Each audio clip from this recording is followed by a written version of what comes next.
right, we got Nick Christopher's here today, writer, author, artist. We're on Reelz TV, cable television. Thank you for coming in. I really appreciate it. No, I thank you. Are you kidding? So the flight was a little bit of a mess coming in, huh? Yeah, I'm never going to take JetBlue again. Now that was JetBlue? Yeah, JetBlue. I had a delay in New York, and I should have been here 8 p.m. I was here fucking 10:30. Ridiculous. God. So before we get into all your stuff, when I was going through it, I saw the picture of you with Armand Assante. Mhm. So I say his name, right? And then he did the first Gotti movie, and That's then correct. Travolta did the second. Which sucked. It sucked. Yeah. Horrible. Yeah. Why do you think Assante's movie didn't really take off? Because in my opinion, it's 1,000 times better than The Irishman and the Travolta one. Well, meaning, how do you mean like didn't take off? Well, like it didn't get. It was pretty popular. I mean, it was a good But I mean, movie. it wasn't like a blockbuster. I mean, I think the movie was good, but what I'm saying is like it I feel that it should have taken off like any other good movie that would hit the box office, like Well, like the Hangover type of movie. Well, you said the key word there. It wasn't a theater. It wasn't a theatrical release. It was an HBO movie. That's probably the reason why, because it was one shot deal. It was on HBO. It wasn't in theaters like the Travolta movie. I think that's the reason why. I think if it went to theaters, it probably would have had a different effect. Why do you think it didn't go to theaters though? That's a great question. I'm not really sure why. They had a great cast. Armand was big at that time. It's a good question. I wish I knew the answer. Maybe they thought HBO was more beneficial, financially, maybe. Or maybe they had the rights to it, right? Because if they had, say, 10 years of rights, then any production company that would put it in theater at the time, it would be a if that was right? the case. Yeah, if HBO bought the rights to it, that's it. It was an end of deal. Now, what are you doing with him here in this picture here? Oh, the one to the extreme left. Well, yeah, I mean, that was for the magazine, Mob Candy magazine, that I was the editor for the 7 years. We did a cover for him. Obviously, you can see the picture of him. It was a one-shot deal of we changed the name, the title of the magazine from Mob Candy magazine to Fedora, and he was, the main, the key story for that magazine. And what's that the issue? What's the issue with him in Hollywood? Well, you don't want to get into that? No, I'll get into it. I mean, Yeah. It's not just him. It's guys like Armand Assante, Eric Roberts, Michael Madsen, guys of that era, those guys of that nature, those kind of actors. William Forsythe, another great guy. Met him a few times. Phenomenal man. See, these guys. I hate Hollywood to begin with. The fact is that guys like him, all these guys, they did a lot of low-budget films during their career, and in Hollywood, the way they look at things is that if you're doing major films in Hollywood, then you say, okay, I'll do this low-budget film, help this guy out, independent filmmaker. You lose your credibility. You lose your value. Your value goes out the window to them, to Hollywood. That's the way they think. And they did more than just one. They did a bunch of independent films. So once that happens, you lose your value. Hollywood doesn't care about you no more. It's not just the fact that they're getting old, which they are, but they can still act. They're still phenomenal actors. But with Armand, I think it was around 2010 that he was telling me, last time I talked to him, because we did discuss this. Same question you just asked him. Yeah. Me and him talked about it. I was at his house like 2 months ago in upstate New York. And me and him were sitting down, having cigars and talking. And I asked him about that. And he says to me, well, look, 2010, Hollywood was going through a decline. And he said to himself, he said, I'm not going to sit around and wait for these fucking guys to wake up. I'm going to leave and go where the money is, go where they're looking for actors. And that's when he went to Europe. He's huge in Europe. He's like, oh wow, oh, forget about it. He does films in Bulgaria, Italy, Greece, France. He's like one of the most sought-after actors in Europe. really? Yeah. Wow. Which is a shame because he's from America. He should be here. I think he's outstanding. I mean, I think he's up there with anybody else. Yeah, I mean, he's still an incredible actor even to this day. You ever see him act, Rob? He's good. You should watch this one's really good. He's a hell of an actor. It's called Fedora. What's the name of it? Well, no, the movie's called Gotti. Oh. It's the real story of the Teflon Don, Yeah. If you go to Slide 2, you'll see it. And that came out way prior to 1996 to be exact. Slide, like we're on the pictures where the screen is. But yeah, that's interesting about him because right there it is. That's what I'm talking about right there. Yeah, I'll tell you a little funny. That should have went to the theaters. Tell you a funny story about that. Armand, you got fucked. This poster, right? When the movie came out in 1996, they had the poster on the train station. It's a big one. I ripped it off the train station and took it home. And I framed it. Yeah, that's pretty cool. You still have it? Yeah, it's still in my house hanging. Did he tell when you told him you did that? What did he I say? showed it to him. He's like, "Holy shit! How did you do that?" You should have said how much you give me for it, right? So now, what made you want to become a writer? You know, was it something that in your early age when you're growing up that you were interested in, or how did it come about being a writer and then an artist and everything else? Well, to be an artist, I'm not even doing. Well, you did a pretty fucking good drawing on your website. Yeah, I did, but I don't do that anymore. I haven't done that in years. You should do that. It's pretty good, man. Yeah, I stopped. But when it comes to writing, I've writing all my life. I wrote songs. I was in a band when I was a kid. But in reality, I really started writing in junior high school. And let me backtrack a little bit, actually. When I was in elementary school, I was bullied every day. I was beat up every single day. Walked out of school, they caught me on the corner, beat me up. So when I got to junior high school, I met a guy. His name was Johnny Brasco. He was a Greek guy like me. And he was the leader of the gang in the school. I joined the gang. I had to do initiation, of course. I shoplifted a Penthouse magazine, and I got caught. So I got pinched. No big deal. That was my initiation. And when I was... So the initiation was to get a Penthouse magazine? No, the initiation was just do something. Oh, do something, anything. Do anything. And you pick a Penthouse magazine. That's what My I guy. did. That's what I did. Well, back then, it was called a 5 and dime store, back in the day. And I said, I'm walking through the same thing. What am I going to do? I got to do something. So I look at a pen. I said, the guys who love this. So I took it and shoved it down pulled my shirt up, shoved it down my pants. I'm walking out the store. Back then, they didn't have cameras and they didn't have it like that. So the cop stopped. I was like 13 years old. The cop stops me and he goes, where are you going, sir? I'm going home.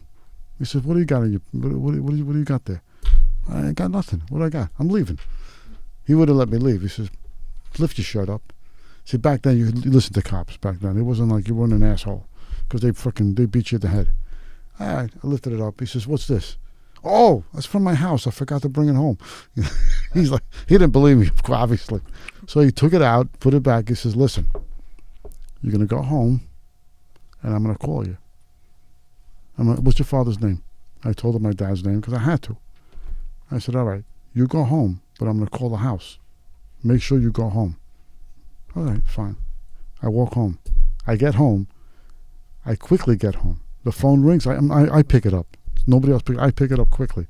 I take it in the sock and I put it over the phone. The guy asked me, oh, hello, is this Mr. Christopher's? Yeah, this is Mr. Christopher's. How can I help you? Oh, your son, I said, oh, okay, thank you very much, officer. Dad never found out? No.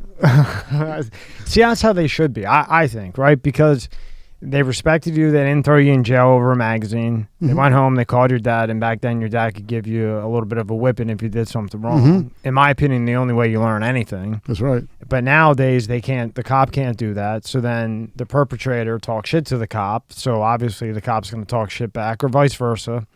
And that's why it's kind of a mess. Right. But back then, when it was like that, you didn't have all this crazy shit going on. No. Well, back then we had a little more respect for cops. I do. I still do to this day. Oh, yeah. You know, no matter what, if I get pinched or not, which I have been pinched and whatever, I still respect them, regardless. They got a job to do, you know. But getting back to you, to answer your question, when I was in junior high school, I took a class. We had to take an English class. And it was a book that we read that really hit me. It was called The Outsiders by S.E. Hinton. I don't know if you know the book. No, what's that about? It's a book about a kid that was involved in a gang, and it had a movie about it. It was great. You know it, Rob? Yeah, I had to read that in school. Did you? Yeah, I watched the movie. That's a great book. Yeah. Yeah. What's it called? The Outsiders. The Outsiders. Yeah. I'll have to watch that. It really hit home for me because it kind of made me think of my life with the guys I was hanging out with, and that kind of triggered me to start writing about things like this, about gangs, about being on the street. I was living it. So I started writing about it. And that's how it kind of started when I was about 13 years old, junior high school, and then till now. Now, back then, when you kind of got into it, right, through that, was it as saturated then as it is now? You mean writing on that subject matter? Yeah. Well, No. yeah, like just being an author, journalist in general. Like right now, because of Amazon and everything else, it's so anybody can just write a book, you know. But Yeah. back then, you didn't have that kind of saturation, so it was much easier definitely. to succeed, is what I'm saying. And Well, it was still difficult because you know, there was a lot of writers out there.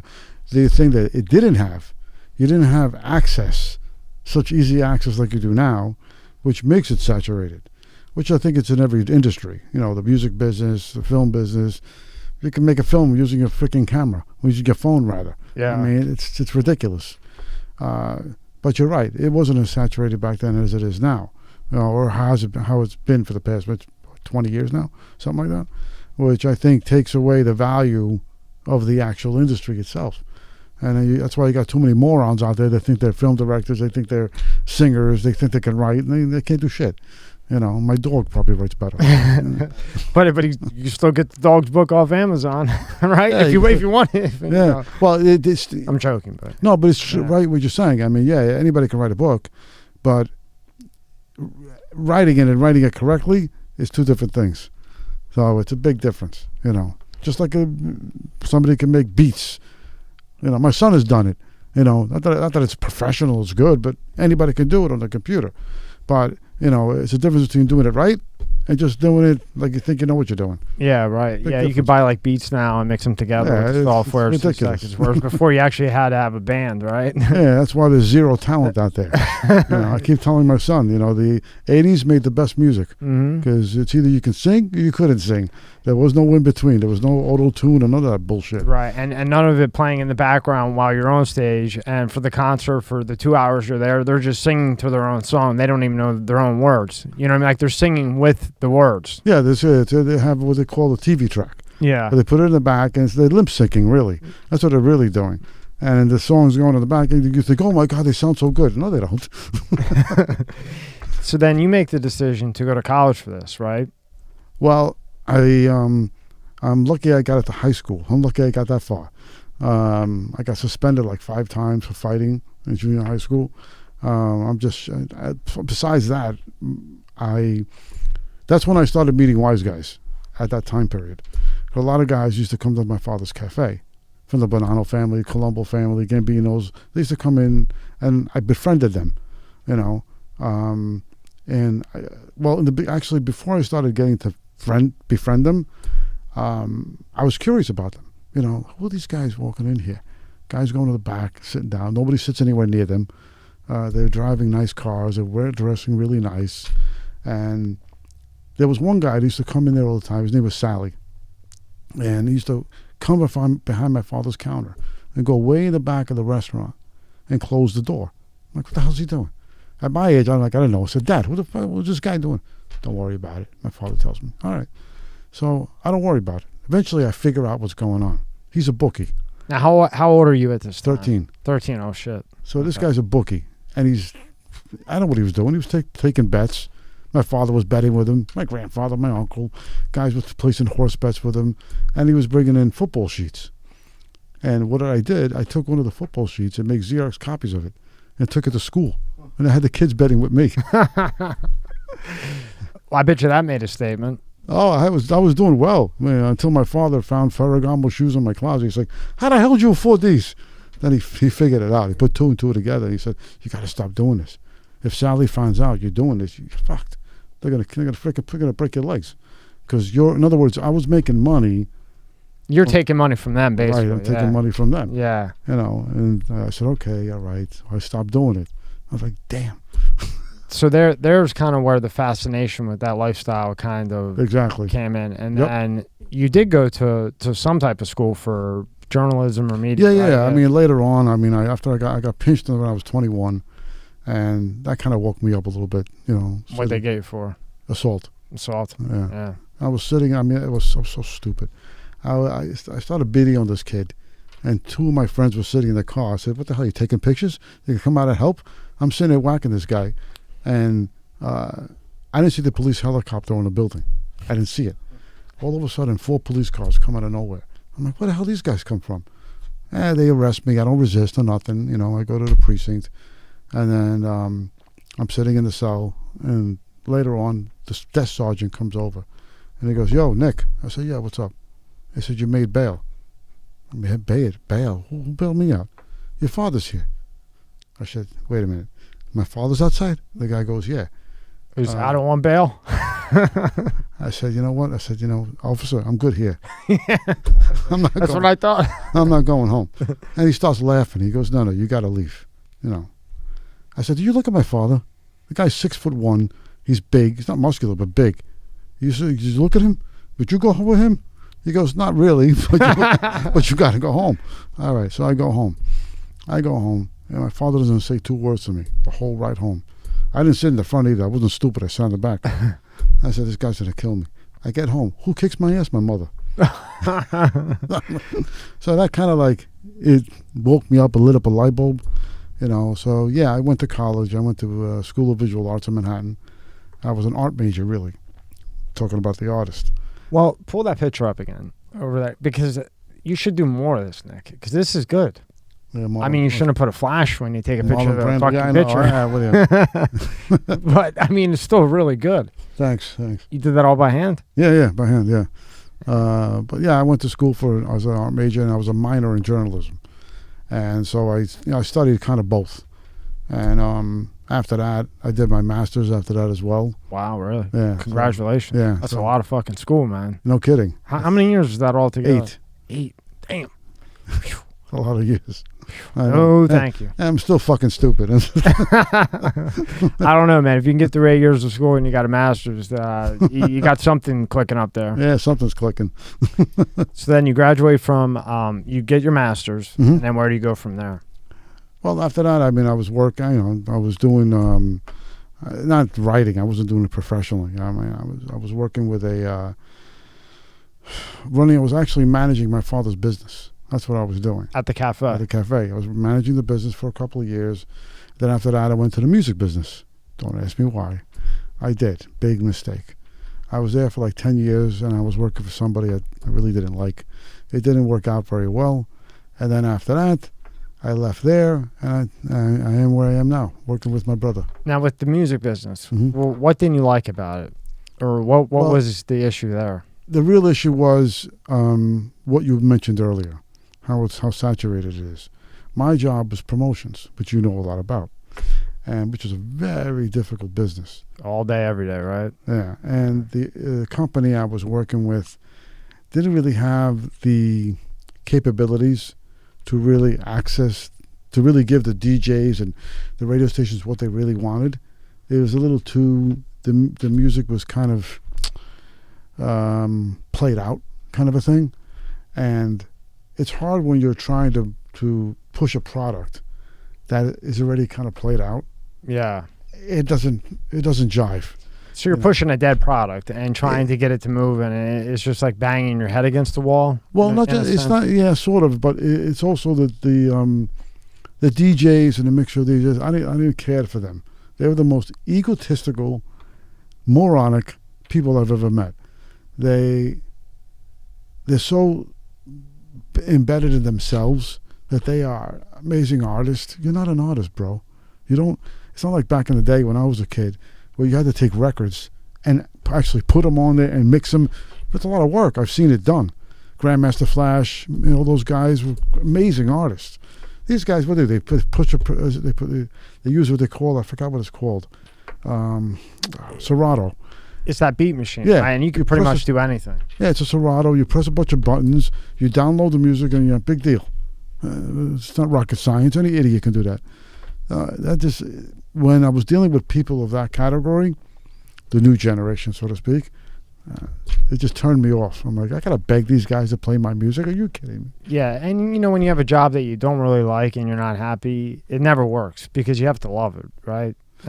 Well, unless you're like a 9-to-5 guy, but I don't see you ever being a 9-to-5 guy, nor me, nor him, Rob. But unless you're doing a 9-to-5, you know what I mean. it's tough to be like self-made in something that your heart's not with. Well, the thing is, something guys like me and you, I believe as much as I know about you, when you're creative and you're not utilizing that creativity, you feel drive you nuts, something's missing, So any job I ever had, I've always had a second job doing what I love, which is the writing. So even the job I have now, I'm in the commercial mortgage business with my brother, and I like working there. I love working with him. He's great. He gave me this opportunity, and I thank him for it. But I love writing. So when I leave the office, I leave that 9 to 5 kind of thing. Mm-hmm. I'm back home working again. That's your love. Writing books, working on my screenplay, trying to get my film done, blah blah blah. I have so much different things on my plate that it's like, I'm dead by 12. Yeah. I'm like, why am I'm still working. I'm still on my computer doing stuff. Well, he does, Rob does as well. We sit there and you don't realize how fast the time goes by. Mm-hmm. You're there doing your writing. I'm on the computer. He's on the computer or whatever. And you don't realize it because you're doing it. You're zoned in. And next thing you know, you look and it's 2, 3 o'clock in the morning and you're trying to get up at like 7 to have a normal day or 8. And next thing you know, it's 4, then it's 5. I'm sure you've had many late nights like that. I had some. I mean, I wish I can last that long, but I really don't. No, because I get home and it's like I get home. I don't know, 4:30, 5 o'clock. I go to the gym at 7. I'm done about 8:30. I come home and I start writing, and I try to stay awake till at least 11 midnight to get some work done. I wish I had more time to dedicated to it. Last year when we had the pandemic, I wrote Destinies, which is the book over there. I wrote part 2 during the pandemic because I had all the time in the world. So I was able to complete a 150-page book in 2 months, So now, what did you say you're doing during the day? Real estate? Yeah. I didn't even see that. How's that market?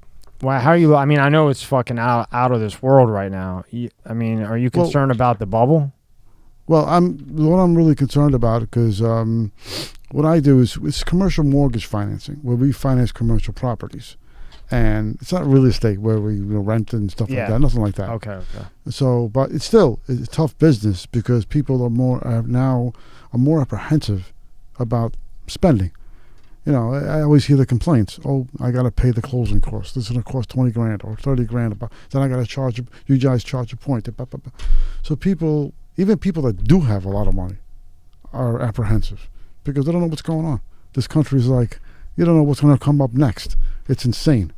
So it is a tough business what I'm doing, because my job, similar to what the promotion thing was, almost somewhat, where I'm bringing in new clients, which is and now you're noticing them start to bitch about closing fees and other fees that they prior were not bitching about. Well, prior to the pandemic, no, I didn't see it as much. Right. Now they're coming around a little bit, but still, even now they're a little bit. Well, it's so dangerous. Like, if you look up my house, what it's worth right now, it is not worth what they're saying. And Rob and I were talking about that the other day. My house on paper is worth $100,000 more than it should be. Same with his and plenty of other people around Florida. It's just fucking absolutely insane. So it's gonna pop. And same with commercial property. Unless you're loaded, like loaded, and you're one of those guys that can go buy up all this shit now and sit on it for, half a decade, okay. But I think if you're not, you're fucked. Yeah, I would say not so. to kill your business, but you got your writing now. Oh, yeah, that's going to get me by. So now, what was your first publication in Herald, right? National Herald? National Herald, yeah. That was actually a Greek paper. Greek local paper. That was my first crack at writing, professionally, getting it published, which was pretty cool, I knew somebody in that Greek community, and they gave me the opportunity, and which was great. But I knew from there I had to break out. I had to go mainstream. And then that's what I did. I left and started getting into some more mainstream product. And I actually started my own company called Nick Christopher's Inc. INK, meaning writing ink. Mm-hmm. And I started that with the idea of interviewing people in the industry, where in the music industry, film industry, sports, whatever, fashion, because I go to so many networking events, and I thought, you know what? Let me interview these. Let me get these people some exposure in the many magazines I write for. And that just started to, take root. And that's when I started my company. And I charge people a fee for me to do the interview, get the placement for the interview, and social media. And it's been working ever since. And if we go to tab 2. Oh, there it is. Yeah, that's the 2, the next one over. So this was one of the earlier publications you did with Lifestyle Republic, right? Yeah, most of them, my stories up there. Almost all of them. And then go to Scope Entertainment. Then you did Scope Entertainment, right?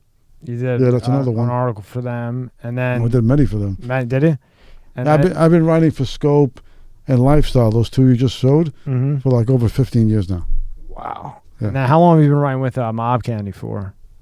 Well, Mob Candy is no longer in business. They're not around anymore. Still got a website. They have a website, yeah, but the magazine is done. They put out a new, we put out, me and Frank, called President Street Boys. Was the last magazine that was put out, was about, I don't know, 5 years ago, 6 years ago, something like that, was the last one that was ever published. The one you have there is the last Mob Candy magazine that ever came out. That was the last one. So Mob Candy magazine, in essence, is no longer around. But that was kind of your breakthrough because you did you were doing your own company, and then you went to MCM. I remember I asked you last night what MCM, and you're like, it's Mob Candy. I'm like, fuck. But that was kind of maybe like your breakthrough at the time, because it was really big, right? Yeah, it did pretty well. I don't know financially how well it did, but it did pretty well. It had a good run, pretty much. It could have done better if it was marketed a little bit better, but that wasn't his thing. Frank didn't know how to do things like that. So, but it was a lot of fun. I had a great time. Met a lot of great people. Armand Assante is one of them. Frank Vincent, may he rest in peace. I met him through the magazine, and a lot of other great people. It was a lot of fun, and that magazine actually gave me the inspiration to write my first book, because it kind of said to me, it was telling me, like, why don't you write about this more, except just articles, do a book. And I'm like, oh, and then I went ahead and did it. And which the Destinies was the first one. This was the first one, correct. It was funny because when I was looking at everything on the first one, they're all talking about, we need a volume 2, we need a volume 2, if you go to Amazon reviews, they're there. Like, there's 6, 7 people. And I just glanced at like the first 20, and they kept asking for 2. Why do you think that hit so well like that, where people want a sequel to it? And then you also are working on turning this into a play. A movie. Play. Yeah, well, Destinies was the first one. Actually, I self-published it first on Amazon. But then Austin Macaulay, which is a London, New York publisher, wanted to republish it. And that's what that one is. That's from Austin Macaulay. And I think the reason to answer the question, because this book is a cliffhanger. It leaves you hanging at the end. So you wonder what the hell's going to happen next. You want more. Yeah, so I did volume 2, which is called No Honor Among Thieves, during the pandemic. Right, so here's, this is the first one. That's the first one, okay, that's correct. Right, and then go over 1, and then this is the newest that's right, one. This is volume 2. I think the No Honor Among Thieves is such a catchy title. I like it's like a clickbait almost type shit, but in a good way though. Yeah. Mm-hmm. So now you're trying to take. I like this one better, believe it or not. Than the first one? Yep. Why is that? I got the first one. The first Give me one, Nick's summary of the first one. I'm sorry. Try to sell me the first one. Sell me the first one. Yeah. Well, you mean like a synopsis? You mean? Yeah. It's not kind of a thing. Okay. Because I could tell you, but it's better from. Yeah. Well, I mean, you're the fucking writer. I mean, Destinies is basically exactly what the term means. Destinies of 3 different individuals. A mobster, a woman that falls in love with the mobster unwillingly, gets to know him unwillingly, and a son that they have, who turns out to be a prosecuting attorney who doesn't know who his real father is. Then he finds out who his real father is during a trial that he prosecutes his father. That's some bad luck. And then at the end, the boy, Tommy, which is the son, after the father goes away, that now he finds out who his father really is right before the trial, not knowing who he's prosecuting. Oh shit! And then at the end, he gets an anonymous fax from one of the wise guys, telling him if he doesn't find a loophole to release his now that he knows his biological father Santo, that there'll be repercussions. That he'll be exposed that he's related to the defendant. Because if that was true from the beginning, it would prejudice the case. So at the end, that's where he's like, okay, what do I do now? So that's why everybody That's the cliffhanger. Ask that's the cliffhanger, Right, right? right. And then you go into 2, and then give a synopsis of 2, because we're going he knows now. Yes, in he 1. knows. Yes. So what happens in 2? Well, in 2, he's trying to expunge this fax. That doesn't happen. So he tries to find a way, using his being in the DA's office, using the power, without the DA knowing, because he's a prosecuting attorney. He's not a district attorney yet. So he's trying to work his way, using his access, to find out how he can squash this. And he uses a detective on the force that's investigating the mob to help him out. In the meantime, Santo, his father, is still in prison. But Santo's family is being run now by another guy, this guy Louis Salzone, who's his underboss. What eventually happens, a lot of stuff going on, but eventually, what I mean by no honor among thieves, Louis Salzone, who is the underboss, is not looking to get his boss out of prison. He wants to leave him there No, that's fine. because he wants to take over. So that's like towards the end, we find out that Louis wants to take over the family, but he gets whacked Oh shit! because it gets exposed. Tommy finally gets the facts, actually does get the facts expunged, where nobody's going to expose the information. Louis Salzone does that for him to cover his own ass. That's where we leave it. And at the end, the girlfriend of Louis Salzone, the underboss that gets whacked, who's trying to take over the family, she's willing to become a government witness, government informant, to expose the mob and everything about Lou Salzone and Santo and everybody. But you don't know what's going to happen because that's the end. Again, I leave you hanging. Well, that's a good writer. So now, when you write this, because you're making this all up in your head, right? How long does that take you to put together, from beginning to end? Well, Destinies took me 2 years Yeah. to do. No honor among things took me the pandemic. 3 months. 3 months. Yeah, well, you had all the time in the world, All the right? time in the world. What the hell else are you gonna do? That's it. Because you were in New York. Yes. Fuck Which was that. pretty bad. And now during that time. everything's mandated there, right? Yeah, they could take the mandate and you can put it where. You know? Well, I mean, Morons. They're slowly. Are they really hard on that? Yeah. Are they really? Yeah. I mean, I went to a club a couple of months ago with my friend Stevie, and I forgot my license. I left it in my car back in Queens. You said months ago? That was before it was even mandated on paper. Well, we had to have the vaccination card, right? Damn. And you had to have your license and your vaccination cards together. I left my license in the car in Queens. We were in Manhattan, me and Steve, and the girl, this little bitch at the door. I was going to a film festival actually, because for my project, which I'll explain, I was going there to network. She would have let me in. I had the vaccination card. I said, "Listen, honey, I forgot my license in my car. I'm sorry, I forgot. It's back in Queens. I didn't know I needed it because I don't live in the city. I live out of the city. I don't really know." "Oh, no, we can't do it. That could be." I showed her the pictures of myself. I said, "This is me. Who else could it be?" "Oh, the vaccination card could be anybody's." I said, "What? Who? Anybody could it be? How can I'm stealing somebody else's vaccination? Are you nuts?" I said, I'm sure they're going on. That's going on, right? "How's that even possible?" But what I'm shocked about is this was before the mandate was actually, put on paper. You're talking about before that, because New York, they just did that 2 weeks ago, 3 weeks ago. Yeah. This is Holy hell! This is what now? This is December, right? Yeah. So they were pressing you It's September. 3 months prior to this. Yeah. Shit. Wow. Fuck. I'm never going there. Yeah, it was no interest of going to New York, especially with that douchebag in there. Oh yeah, well, he's going to be out next month, but then we got the other guy coming in. God willing, he's good. I hope so. Who is it again? Eric Adams. What do you think of him? Not really much. You're not to be thinking honest with you. too. Well, because will he be good? I hope he does. I like what some of the things he says, but one, he's Democrat. First of all, that's an one X already. But the second thing that bothers me, he was a captain. He's a police captain. Why is he not still a police captain? Why is he not part of the police force anymore? Is he being endorsed by the policemen's what's it called, the PBA, Police Benevolent Association? I don't know if he is. I haven't heard that he is. That tells you a lot. If he's not being endorsed by the police, something's fishy. Something's going on, right? Yeah, or there's something you don't know. Well, when he was on the force, from what I understand, he complained a lot.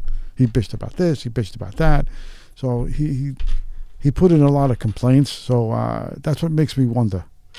But at the same time, he might have been putting in the complaints because they don't want to pay him. You can't do this. You can't do that. No, it was something else. It was something about racism or something.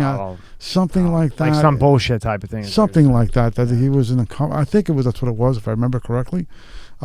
Which is fine. I mean, you could do that. That's fine. But the part that bothers me is that is he being endorsed by the cops? Are the cops behind him? I haven't seen much media information that actually says that. That's what makes me a little bit nervous. And then he just picked a new commissioner and a chancellor for the Board of Ed. Look, I don't mind if you're black, white, Chinese. I could care less. I love everybody. But we're talking about being equity, being equal.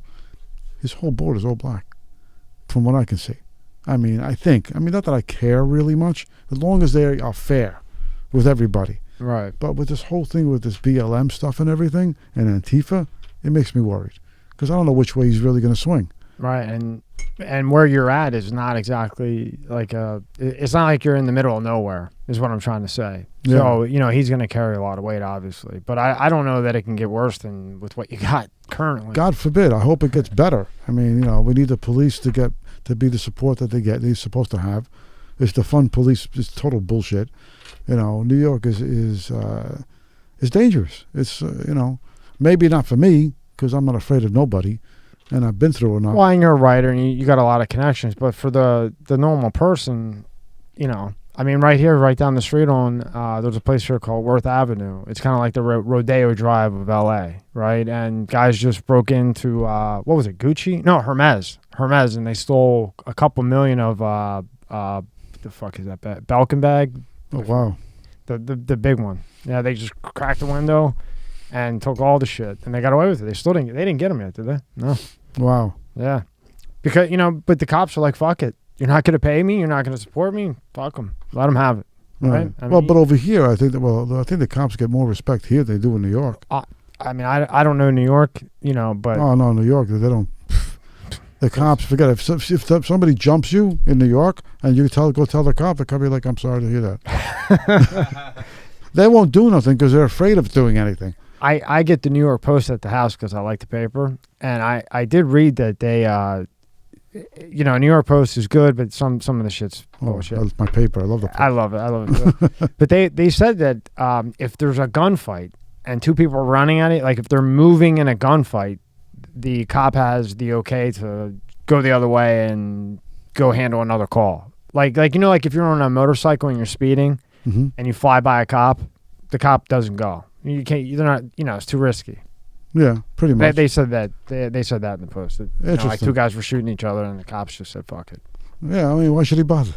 He's going to get shot himself. Why even bother anymore? Because they don't have the support, right? It's not the support. And look, if you're a cop and you're afraid to shoot somebody because they're going to say it's your fault, so it's a cop's fault, even though he's doing his job.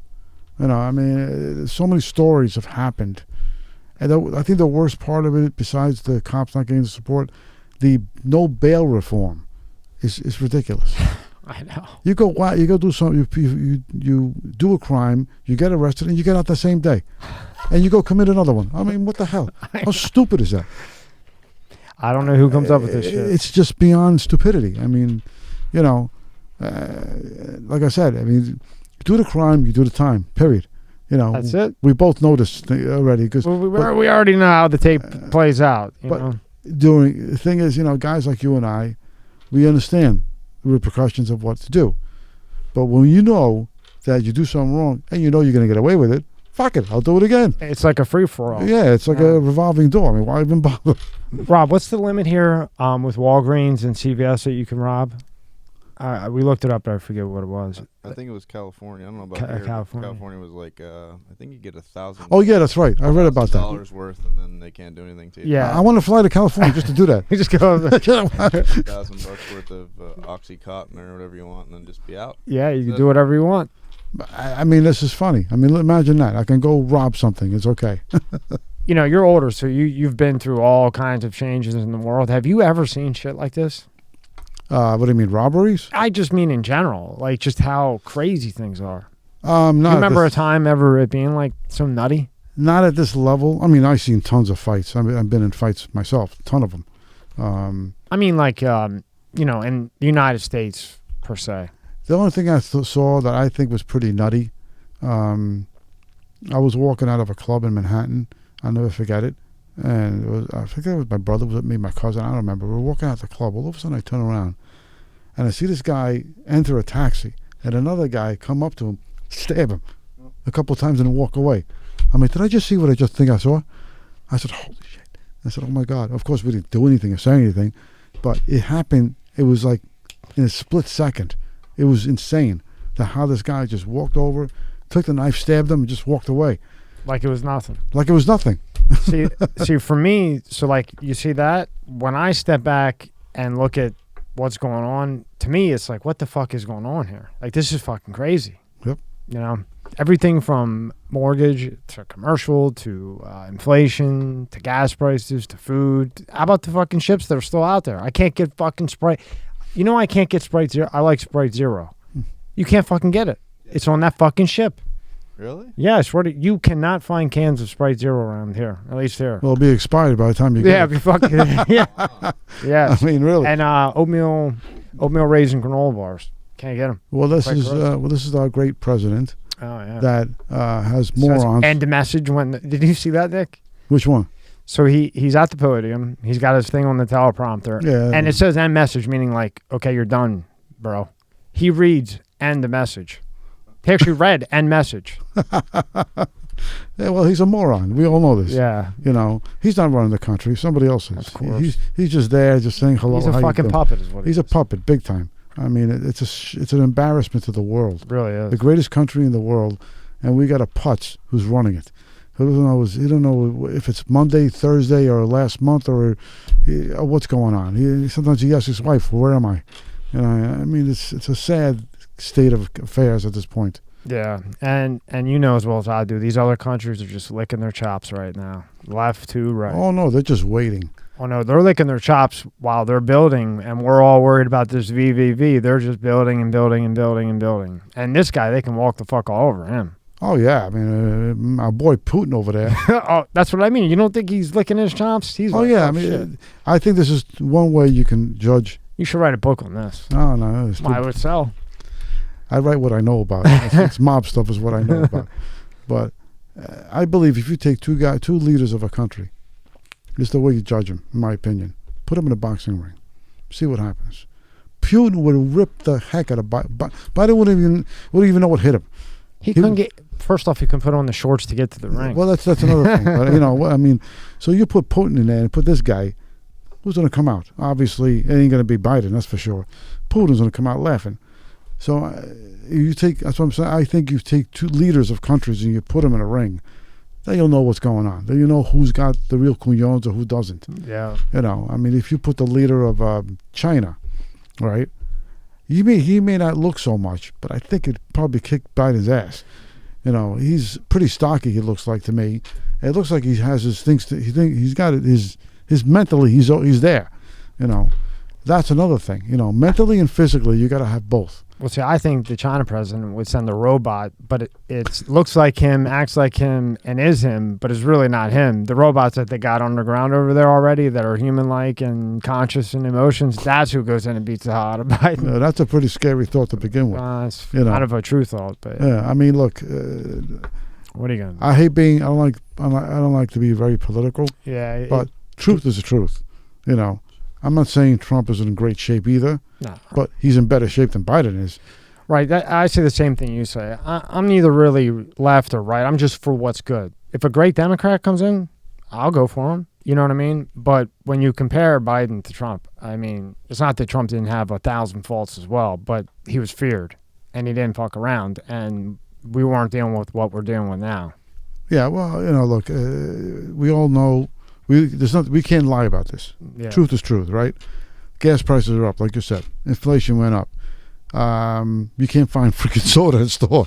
I mean, these things weren't going on when Trump was in office. Forget the pandemic. Even before the pandemic, we didn't have all these problems. Gas prices were about $2 a gallon back in New York. Now it's almost $4. That's a big difference. So it wasn't because who's to blame? Who are we going to point fingers at? Russia? No. We're going to point fingers right here in the States. Who's running the country? Schmucko. That's the reason why we're in this mess. When did it change? When Schmucko came in. Exactly. Right. That's when everything started to go haywire. Hey, what's 93 in New York right now? If I go get 93 gas, how much is it? That's the unleaded. On the highest grade. Oh, the highest grade? Yeah. Oh, it's over $4. Yeah, because here it's I think it's about $4.50, right? Like $5 in New York. Yeah, it's got to be it's five, something like that. Crazy. Yeah. So now back to your books and writing. We could go down that wormhole forever, but you know, it's fun for me to hear like your thoughts on it because you've been through the years when it was great, bad, great, bad, great, bad, 08, you know, that whole shit. And then just to hear your opinion on what you're saying is interesting to me. Cool. Now, you wrote the book Mob Ties. Yes, Mafia Ties, which is based on Greek mafia. Right. Which I never hear of Greek mafia, never. You're from Philly, and I'm surprised. I know a lot of Greek people. I don't know what they do. Don't want to know. I'm just saying, like, I should say it differently. Restaurants. Great restaurants. Good food too, if it's real Greek. Yeah. You don't see them in the newspaper or books all the time or things like that. So you being a writer that writes a lot primarily about the Italian mafia, and now, you know, you have a book about the Greek mafia. When you compare the two, first, what's the biggest difference you see between the two? Well, the Greek guys are very much under the radar. They worked under the Italians, first of all. They couldn't have operated without them kicking up to them to begin with. In Philly, for example, they were paying Angelo Bruno for like whatever, it's 20 years. It was Steve Budas and Harry Petros. They were heads of the Greek mob in South Philly. They ran the PCP trade, and they used to kick up to Angelo Bruno. But like you said, you never saw them in the paper. Never. Because they're always very much under the radar. That's the way they work.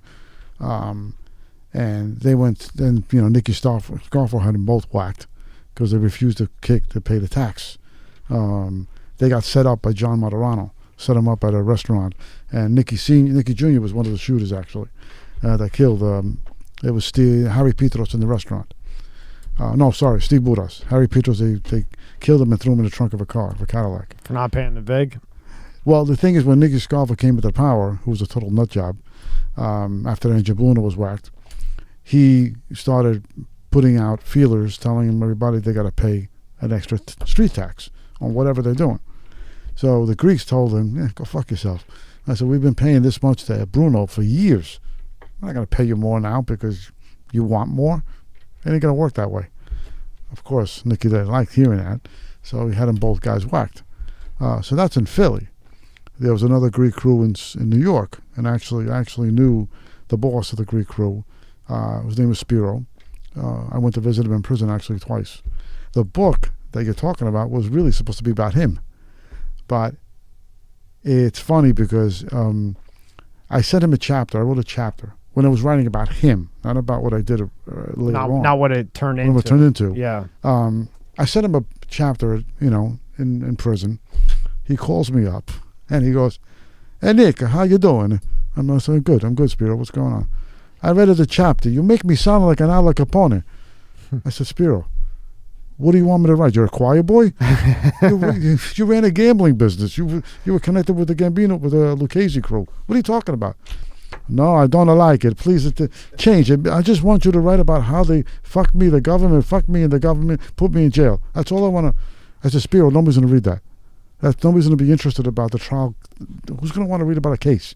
Unless you tell them how you got there. You got to talk about A, B, C, and D. You just can't talk about X, Y, and Z. Forget about it. All right. Out of respect, I didn't write about him specifically. But there is a chapter about the New York crew. And I do talk about him.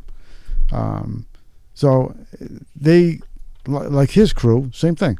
You hardly never saw him about the paper. Never saw him written in any book. They were so under the radar. That's just the way they worked. They weren't flashy. They weren't, hey, I'm here. The Italians liked that attention. The Greeks didn't. They just stayed under the radar, made their money, kept quiet. They weren't very violent. They didn't go whacking guys left and right. They did, but they didn't do it in a very visual way where everybody's going to say, oh, wow, this is going on. That's the reason why they existed for that long.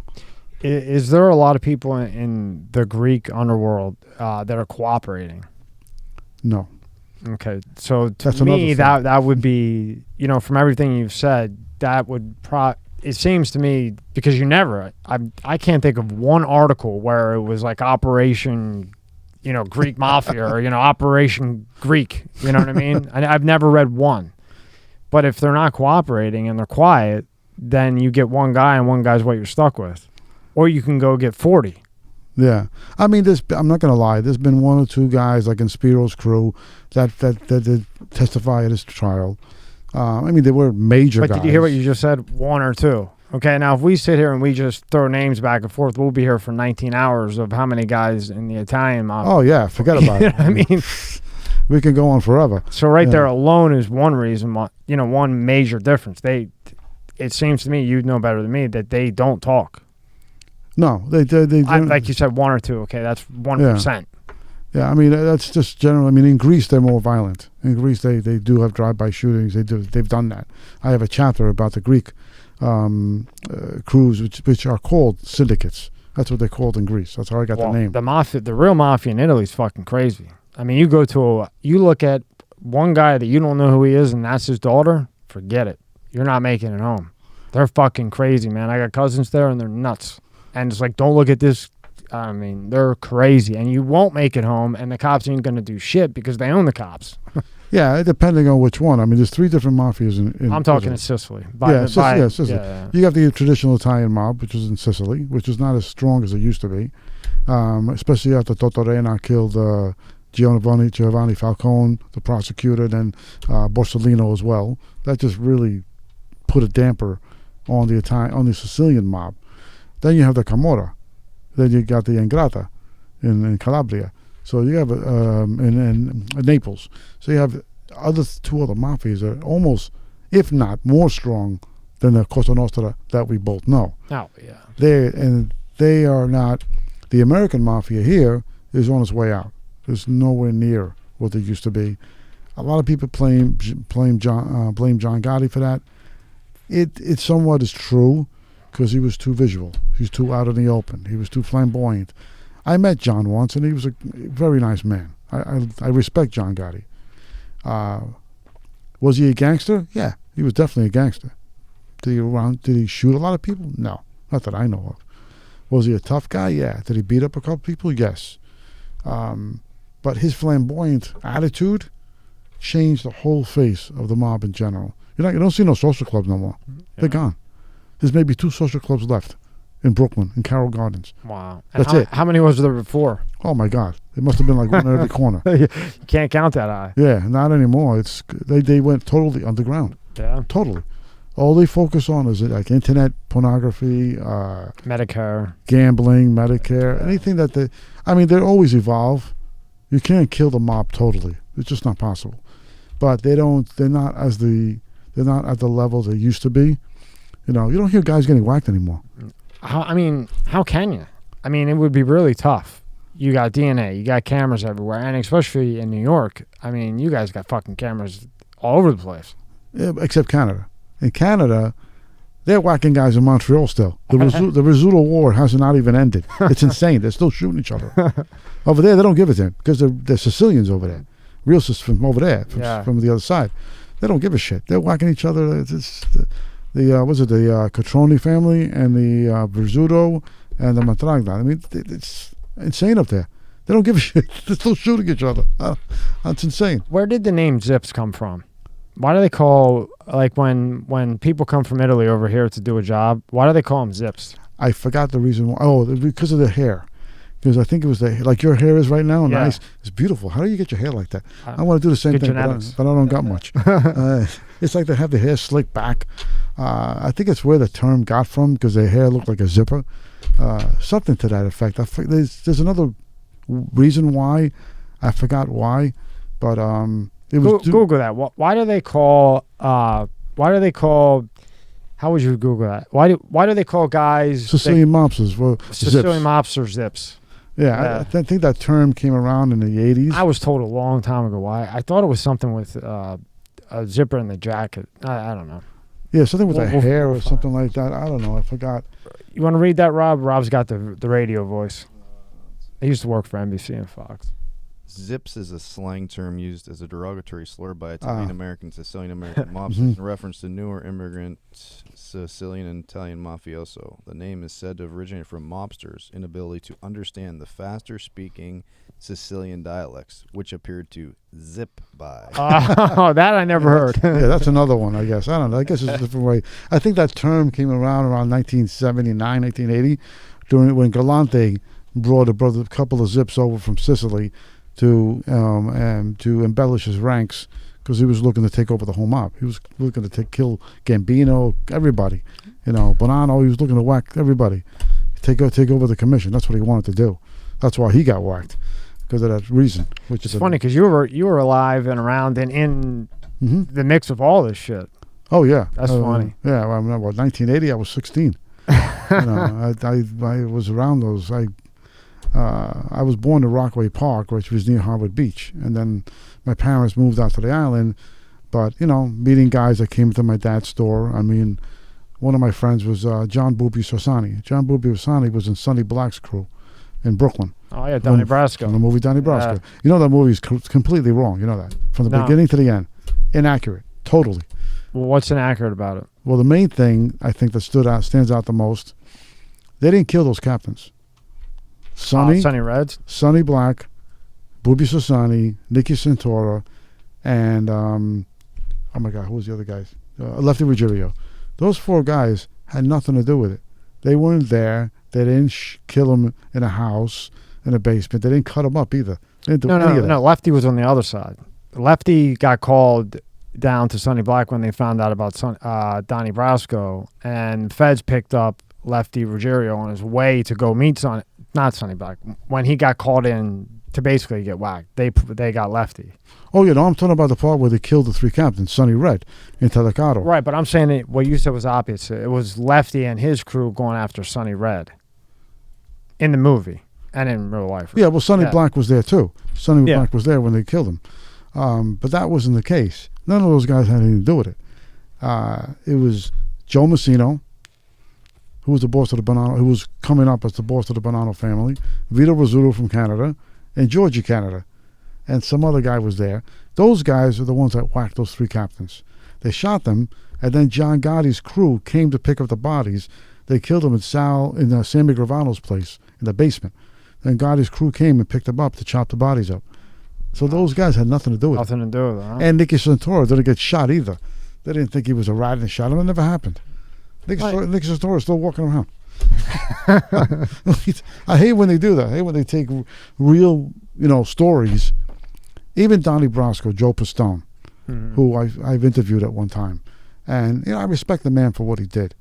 But I don't believe his story, meaning he was going to get proposed to get made. Now, back in those days, in the late 70s, 80s, you had to whack somebody to get made, number one. You had to really prove yourself. What did he do to prove himself? Because as an FBI undercover agent, you're not supposed to do anything. How do you know that he didn't? He was in it for 6.5 years. That's what I'm telling you. Now, it never came out whether he did or did something or didn't do anything. We don't know. Whether he whacked somebody, did he? Even if he was a big earner, it's irrelevant. You have to whack somebody to get made. In those days, you don't just get made because you're a nice guy and because you bring Fugazi jewelry. Big deal. Anybody could do that back then. So something doesn't sound right so to me. in your opinion, do you think he whacked somebody? He did something. He did something violent, but it never came out because either the FBI covered it up, which is very possible, or he just doesn't talk about it. He doesn't say it. He doesn't admit it. Because how could somebody be around that caliber of guy Exactly for 6.5 years? It was 6.5 years, I think. Yeah. They had him in there. I can't imagine how he could live that life for 6.5 years and not come across a situation where maybe he didn't want to, but if he didn't, that was the end of him. Yep. Because it would blow his cover. Not just blow his cover. It'd be like the guys would be saying, why is he not doing it? Why isn't Donnie doing something? Why is he not kicking it? Like, you had that one scene where they kicked that Chinese guy. Yeah, when they go to the restaurant and they say take your shoes off. A big freaking deal. I don't know if that's the thing. I don't know. I never asked John the question if that scene ever happened. I forgot to ask him. I thought about Bobby Sassani because I hung out with Bobby. You know, I went to Atlantic City with him. One time he asked me for $5,000 while I'm at the AC. He says, I want to play some baccarat. Hey Nicky, you got $5,000? Do I look like I'm walking around with $5,000, John? Are you out of your mind? It was freaking hilarious. You would have never seen it again anyway. Probably not. He wanted me to loan him. I'm like, I'm going to loan you. Yeah. All right, how many? That's the famous one. That's the famous line. Can you loan me or can I borrow? Right? Yeah, I said, okay. How many points you want it for? John like, what? You're trying to shake me down? I'm like, it's pretty funny. But I never asked him about that scene. But you're right. I mean, how do you last 6.5 years? They were a violent crew. Lefty Ruggiero. Sonny Black was a freaking lunatic. Even Booby was a tough guy. How could you be around these guys that were this violent and do nothing? You didn't 6.5 years? You didn't whack anybody? You didn't beat somebody? If you didn't make some guy bloody with a bat after hold the crew money? Come on.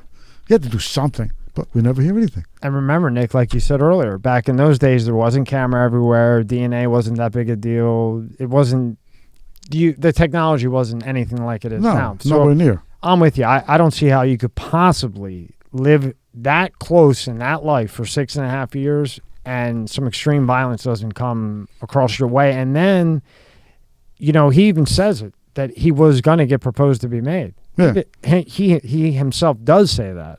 Yes, he does many times. I mean, guys getting made in the past 20 years is a joke. You get made, you can pay to get made. I know a guy up in New York in Howard Beach. He paid to get a button. He owns a catering hall, and you can pay to get made now. Oh yeah, he paid to get made. Jesus Christ, in New York? In New York. Fuck. I won't even ask which family that is. I don't want to know, and I don't want to be a part of it. So you were going to write the book on what's his name? Oh, Spiro. Mm-hmm. I know that name, but yeah, on Spiro, and then that doesn't work out because he wants it a different way. But like you said, I mean, you got to build up how it got to it. Otherwise, you just go to FBOP and read the fucking indictment, right? Yeah, basically. So then you switch and you say, okay, I'm going to do the history of the Greek Mafia, which wasn't a bad idea, actually, because nobody fucking knows about it. No, it's a lot of people, and I told people like you just mentioned earlier, you know, if I came up to you and said, oh, I'm going to write a book about the Greek Mafia, you'd be looking at me like, who? I'd be like, well, what the hell are you going to write? What did they got good, what's good the gyro? Gyro, that's right. Yeah. There's a really good place over here, too. Yeah, see, the thing I mean, you know, the Greek people, a lot of people think the Greeks just own diners and that's it. That's not true. There's a lot of Fortune 500 companies that are owned by Greeks. I mean, they've really advanced themselves in a huge way. But like every other crew, every other ethnic group that came over here to the New World, a lot of criminals came along with them. You know, a lot of the Greek diners that you have, they have gambling going on downstairs or in the back. People who do know about it, of course, don't say nothing. You know, but it does happen. They had Greeks in Astoria and back in New York. They had their own social clubs, soccer clubs. They call them, are really social clubs. When I backed off from Spiro, and I decided, let me do something on the Greek mobsters in general, because there's only 2 places in America that actually had like a so-called Greek crew. There is no like Greek mafia where there's a structure hierarchy like the Italians have, but the only 2 places where there is somewhat that had something like that was in Philly and New York. But there was Greek wise guys all over the United States. Chicago, the number 3 guy was Greek, Gussie Alex, who was there during the Capone days. He was under Tony Cardo and Joey Uipa. He was one of the major guys in Chicago. He ran the whole political machine. They called it the political machine. He ran everything. He had politics like in The Godfather, where you have all the politicians in the pocket. That was Gussie Alex. He controlled everything. Good judges, prosecutors, you name it. Anybody, police officers, he ran it all. So that's one powerful Greek mobster. There's guys and then what I did was I took all these characters and put them into one book. And my book is broken into different chapters of different states. Outside of, I got New York, Chicago, Boston, Florida, my God, where else? South Carolina, all these different areas. Arkansas, believe it or not. The hell are they doing in South Carolina? They were running strip clubs. All right. Most of the Greeks in down south, the first strip club was ever opened was by a Greek. Is that right? Yep. They own a lot of strip clubs in New York, Texas, South Carolina, Georgia, and Florida, that whole area. In Australia, I have one section also about the Australian Greek gangsters. They have their own conglomerate that runs all the strip clubs in Sydney. Jesus, really? Yeah. And they're strict as hell in Australia. And I'll tell you a funny story. All those guys, I talk about it in my book. One of the guys is Steve Armas was one of them. Another one is Kostas Kontonakis. These guys, all of them, a whole crew of them that ran all the different strip clubs, got together and went to court to complain. They went to the lawmakers to complain while they're getting hit with attacks. They went to court? They bitched. They went to, I'm like, what are these guys, insane? Imagine. But I believe it, though, because, living around that shit, these guys got balls, man. Oh, the audacity. And the audacity, yeah. And when they're deep in it, they'll talk to anybody. I mean, not anybody, but they'll bitch about anything. Well, all those guys got pinched. They got picked up because of prostitution and gambling going on at the strip club. They got mad because they got taxed for it, and they went to complain. I'm like, what? It's like, is everything firing right up there? Yeah. I mean, it's pretty hilarious. Now, you mentioned Boston. How does the Greek mafia get along with the Irish? Well, in Boston, there was no Greek mob. Those were Greek gangsters that were there, yes. Yeah. Oh, right. Like Willie Kazonis. Willie Kazonis was under Jerry and Giulio in the North End. They fought the Irish. Like Whitey Bulger. We all know that whole story. How Whitey Bulger was CI for the government.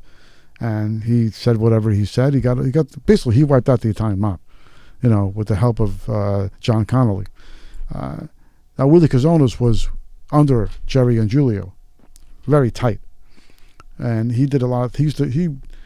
Jerry and Giulio trusted the Greek so much that he let him mentor his son.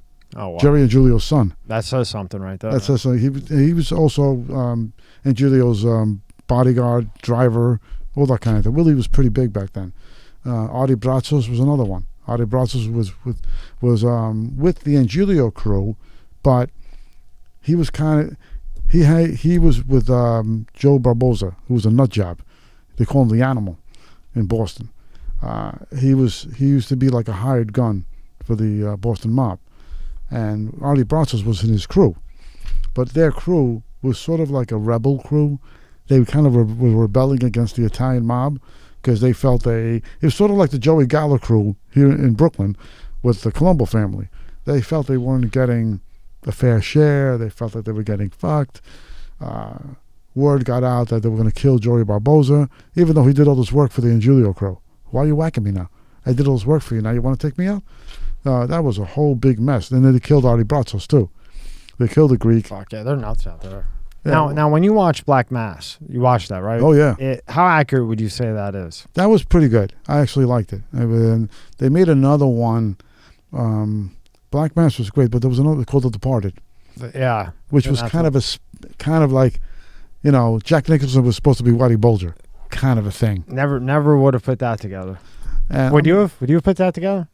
No. No, not really. I saw that. I think I saw that movie. Yeah, well, that's older, but yeah, that was great. I mean, I loved it. I didn't put that together at all until you just said it. Like, I'd have to watch it again because my mind stuck on the Black Mass one.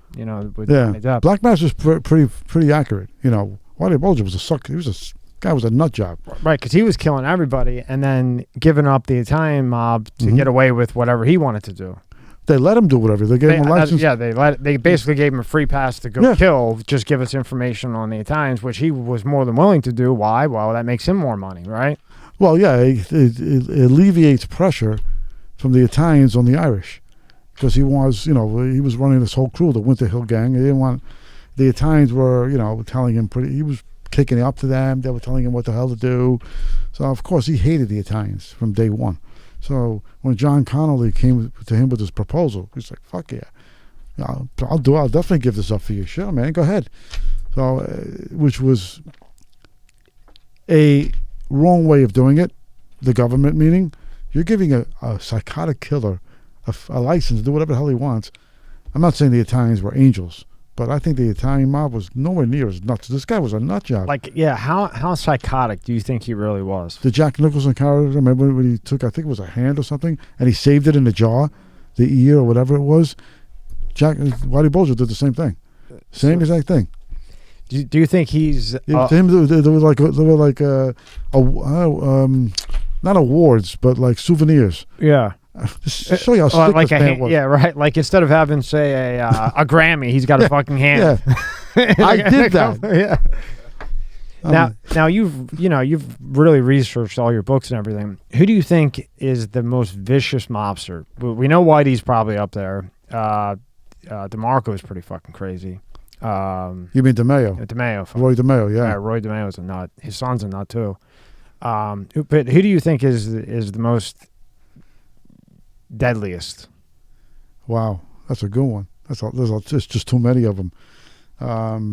Would Whitey be in your top three? Whitey, definitely. Whitey, Roy DeMeo. There's two for sure, right? Those two for sure. Dracula. I can't remember his freaking real name, but Dracula was in Roy DeMeo's crew. They called him Dracula. The real crazy fucking guy in Chicago. I can't remember his name. There was one. Yeah, Sam DiStefano. What was it? Sam DiStefano. Yeah, he's a crazy motherfucker. Oh, he was right? They called Mad Sam. Yeah, the guy would just pop anything. Pop anybody. He was like nothing against narc or anything like that, but if you look at him wrong, he'll kill your ass. Oh yeah, this guy had no. To him, killing was like you and I changing underwear. It was no big deal. Like going to the driving range, right? Yeah, this is fun, man. Whack him out. It's beautiful. It didn't faze him. It was more of a sport than it was like in a mob. You kill somebody because there's a reason behind it. This guy, the reason it was irrelevant. To him, he enjoyed it. It was like a rush. Like it was he was getting turned on by this. This guy was a sicko. Would you put him as number 3? Yeah, maybe even number 1. Fuck. Because Whitey Bulger and even Nicky Scarface I would put up there. Yeah. Those guys, Singer was, yeah. Because these guys were, I got a better one. Tommy Patera. All right, Tommy Patera was, to me, people are going to argue with me about this, but he was part of the Bonanno crew. And he was a made guy, yes. But to me, he was a serial killer. Because in the mob, you don't kill girls. You don't kill women. He killed a girl for no real reason. It was a jealousy thing or something like that. But what was the reason for whacking her? I mean, you whack people in the mob because there's a reason, a financial purpose for it, or there was an infraction done or something like that. When you just whack people for no apparent reason, then you're a serial killer. Then there's something wrong with you mentally. You're psychotic. That doesn't make you a monster, in my opinion. So he would be up there. Tommy Patera, Whitey Bulger, Nicky Scarface, Sam DiStefano, definitely. There's so those many. guys, I mean, I think yeah, there's many. because they'll start to pop in your head over the years of ones that really stick out to you. Yeah. Now, when you switch it up and you go to this, and then you take all the Irish, how many different? I think you named 8 states that you touch on in mob ties. Yeah. That's interesting. And Australia and Canada. And Canada and Australia. Greece. I'm surprised about Australia. And where do you find that they're the most heavily present today, and where were they most heavily present prior? Well, the Greek mob in general, I would say, like I said earlier, Philly and New York, and in Greece, of course. Outside of them, right now, they're not relevant anymore. Either they're dead or in prison. The Greek mob they kind of been decimated. Like when New York, especially when Spiro went away in '92, New York in general kind of changed, pretty much, and the Albanians started coming in. Mm-hmm. And one day, one of the soccer social clubs the Greeks had, this is a couple of years after Spiro was away, a bunch of Albanians from Alex Rudai's family came down from the Bronx, because that's where they were based. And they came into a Greek social club with machine guns, AK-47s. They come in there and said, "We're taking over." 2 Greek guys pulled out pistols, and they looked at this. He looked at these guys with AK-47s and said, "Okay." They put the guns down. So the Albanians started moving in to the area. So that kind of like pushed them out. But at that point, the Gambino family got involved. Didn't like what the Albanians were doing. And one of the captains, I think he was a captain at the time, Arnold Squitieri, wanted to have a meeting with Alex Rudai's crew. They had a meeting at a gas station. I think it was somewhere in Brooklyn, I believe. So they get to the gas station. There's about 30 Italian wise guys there. Maybe 10, 15 Albanians, I think. So... Do you speak about this in the book? No. Oh, you don't? No, Okay, so this no. is off the book. I'm just telling you this. And here is the book, by the way. You get paperback and Kindle on Amazon.com. Mafia Ties, The Greek Syndicates, paperback and Kindle. That's actually, that book actually is getting republished next month by a Canadian publisher called Coastal West Publishing. They're republishing the book, which is, I can't wait. It's going to be awesome. And I put some new information in there, actually. Nice. So when they had that little meeting, Squitieri was telling the Albanians, "Listen, you can't move into the area. This is our territory." So the Albanian pulls out a freaking machine gun, and he points it at the gas station, at the gas tank. He said, "If we don't get what we want, we all die." The guy probably would have done it. Italians, the Italians, Squitieri said, he knew this guy was not Albanian people are bullshitting. fucking crazy, man. And he's pointing the machine gun at the freaking gas tank. So Squitieri goes, "No problem." Now it's getting to that, right? Imagine the Albanians that didn't have the power base of the Italians did, and the Gambino family walked away because they didn't. These guys are nuts. Well, the guy's got a machine gun pointed at a gas pump. Yeah, imagine how crazy. I would assume he would probably want to go home. Yeah, exactly. But it's absolutely insane. Yeah, but they didn't last. The Albanians, unfortunately, they were picked up. The FBI picked them up. They picked up the whole entire crew in the Bronx, and Rudai did life. I don't know if he's even still alive in prison. So they wiped them out completely because of that sole reason. Because they wiped out a shit ton of Northeast Philly too. Well, a shit ton of they did a whole operation. Oh yeah, they picked up Skinny in that freaking operation, right? The one recently. I don't know. Along the whole East Coast. I don't know, but yeah, but they were crazy though. So then you do the mob ties, and now how do you and Alite get together to do Prison Rules? Oh, Prison Rules I actually did before Mafia Ties. I did Prison Rules with Johnny Alite. Me and John, we... There it is there. Yeah, there we go. We met up a couple of years back because we met up because we knew a lot of mutual friends. Me growing up in the area, him... and then we knew a lot of the same people, and we connected. And then John came up with this idea of doing a book about how to survive in prison, which is really meant for young people to get an idea of how bad it is. The book is meant to scare them straight. women and men. So I thought it was a great idea. So we went ahead and we started working on the book, and it's been doing well ever since. Really, I'm proud of the book because it's a step-by-step book. It's a how to survive in prison. It's not about John Gotti Jr. I'm sick of him. He was busting my balls. Him and his little crew calling me, texting me, emailing me, whatever they were doing, annoying me to abandon the book, not to do it. And I told them, go fuck yourself. I said, I'm doing a book. The guy, John, hired me to do the book, to work with him. I'm not in bed with the guy. He's not my boyfriend. I'm not doing anything. I'm doing a job. I'm a writer. This is what I do. You're hired. You're doing the book, and you're walking away, right? I said, there's nothing. I didn't. I mean, but, me and John have been friends ever since. Right, but maybe going into it, you didn't know if you'd like him. You were doing the book as a business. Oh no, I knew I was gonna like him even before that. Trying to help you out here. I knew. Yeah, it's okay. I know. No, I knew about him. I didn't know. I say I was pals with him before that, but I knew about him, and I kind of liked what he was about. But I liked John Gotti too. John Gotti Sr. I always respected, and when they, how the saying goes, when you bother somebody enough, they're gonna end up doing it anyway. So they kept pounding on me, and I did ignore them and said, I'm gonna keep doing it. I did it. So I did the book, and the book is not about John Jr. It's about how to survive in prison. Is he mentioned in the book? Yeah, a little bit. Johnny A talks a little bit about it, but not to the length where the whole book's about him, because it ain't. So, I'm very, like I said, I'm happy about doing it, and I was great working with John, and the book is still selling to this day. Not as good as we would like, but it's doing pretty well. Well, and also, by looking at it, you wouldn't think that would be, by the name of it and looking at the book, you don't think, oh shit, okay, this is a book how to survive in prison. I wouldn't think that at all. I would think just another gangster book.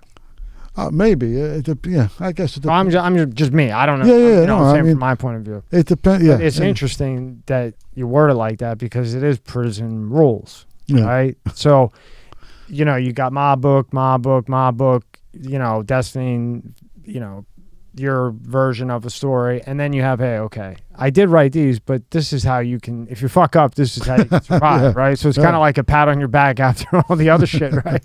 Yeah, I guess you could say that. Yeah. Now, how long did his take to put together? A year and a half. That's not bad. Yeah. It was fun doing it with him because doing a book with Johnny A is an interesting experience. I'm sure it is. Because, when I would call John up because he would dictate over the phone for me, and then I would, record it and then transcribe it. But it was funny because he would call me up and we'd talk for like 45 minutes to an hour. And to him, he thought that was a chapter. I'm like, John, are you joking? You think 45 minutes of talking on the phone is going to be a chapter? No way.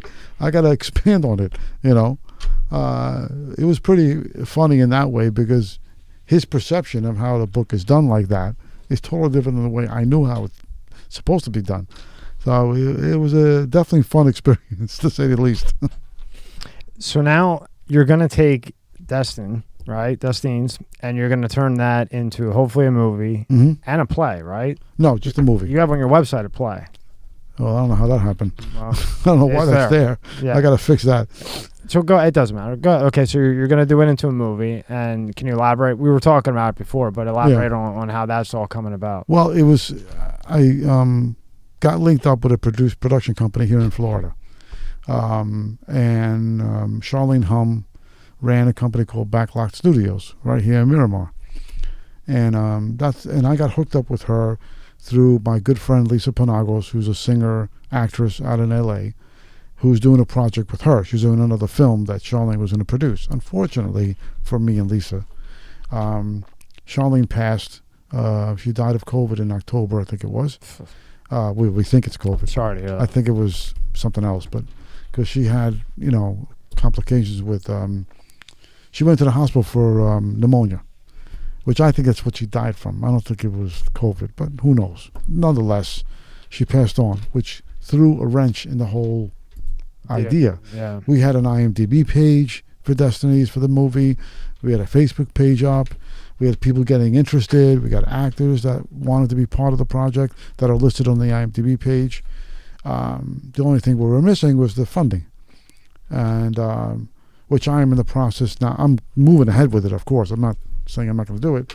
Unfortunately, because Charlene's not part of it, we're looking for a new production team and investors. I did meet with some investors here in Tampa not too long ago, and I'm waiting to see what they're going to do. We're in the waiting process at this point. But I do have a lot of actors that are Armand Assante is one of them, who's interested in being part of the project. And once we get it off the ground, with actors like him and William Forsythe, first thing they ask you is, how much are you going to pay me? Yeah. You get the B and C actors that don't care, that just want to be part of a project. They're not going to sit there and ask you, where's my contract, where's my attorney to sign off, whatever. But the A-list actors that are higher, they're going to ask me for that, which I understand, which is just the way it's done. So right now, I'm just waiting on these investors to, And I'm sure any investor with a brain right now is going to be on hold. Every investor I know is on hold. Like anybody that I know that's very well off, they're just sitting and waiting to see what's going to happen. Well, it depends. I mean, I'm not looking to put this in the theater. I wish. That'd be great. But that costs more money.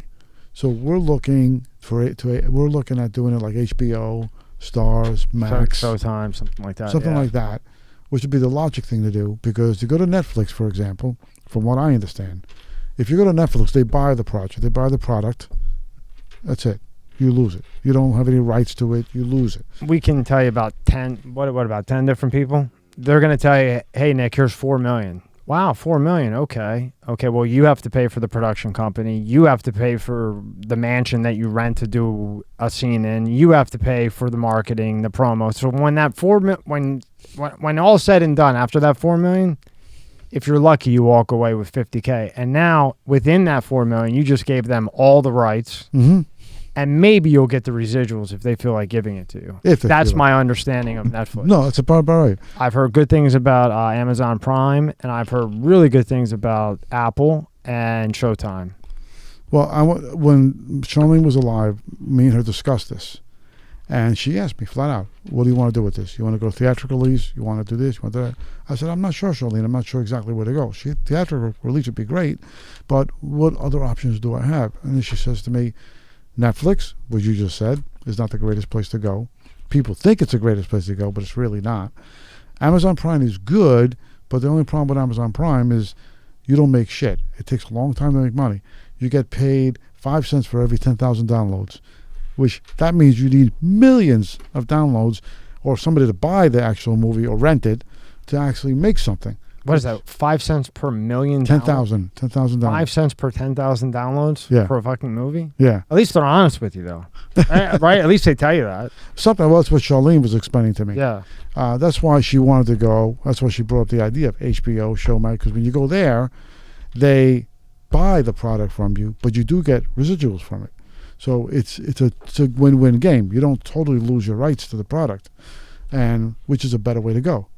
And it's TV. People will see it, which I like that idea. So I told these investors that's what I'm thinking about doing.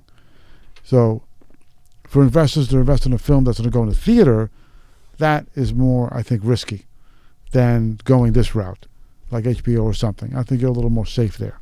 And especially now, because the theaters are getting killed. I think AMC went out of business. Did they go out of business yet? Or they were talking about something like that. I saw something on Bloomberg. It was like up in the air if they were gonna. Unless you're Marvel, like Spidey, which kicked ass. Right. Unless you have something like that, then okay, you'll do well. Otherwise, who's going to the movie theater right now? Well, Spidey kicked ass. I mean, a lot of people went. Right, but like you said, I'm saying who's going to the movie theater for your average film? Oh no, that's nobody's. They're gonna, if they want to watch it, they're gonna watch it on TV. Like what you're doing, comfort of their own home. Now, to make a movie to go into the movie theater, like mid-budget, how much would you say that is? Mid actors that ask you how much you're gonna pay them, and the production, everything else, to get that into the movie theater, just mid-level, but not nobody actors, but not Johnny Depp, Al Pacino actors. That mid-level, right? Uh-huh. What would you say on average that is to get into the movie theater, capital-wise? Well, I'm not sure exactly how the theaters work, really. Usually, I think, from what I understand, the theaters get a cut from the sales of whatever, they get actually a big cut from the sales for giving you the opportunity of having your film in the theaters.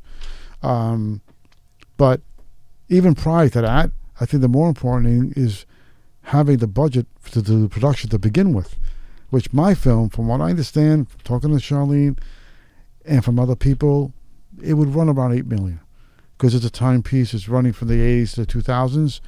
So you need the right cars. You need the right wardrobe. Right.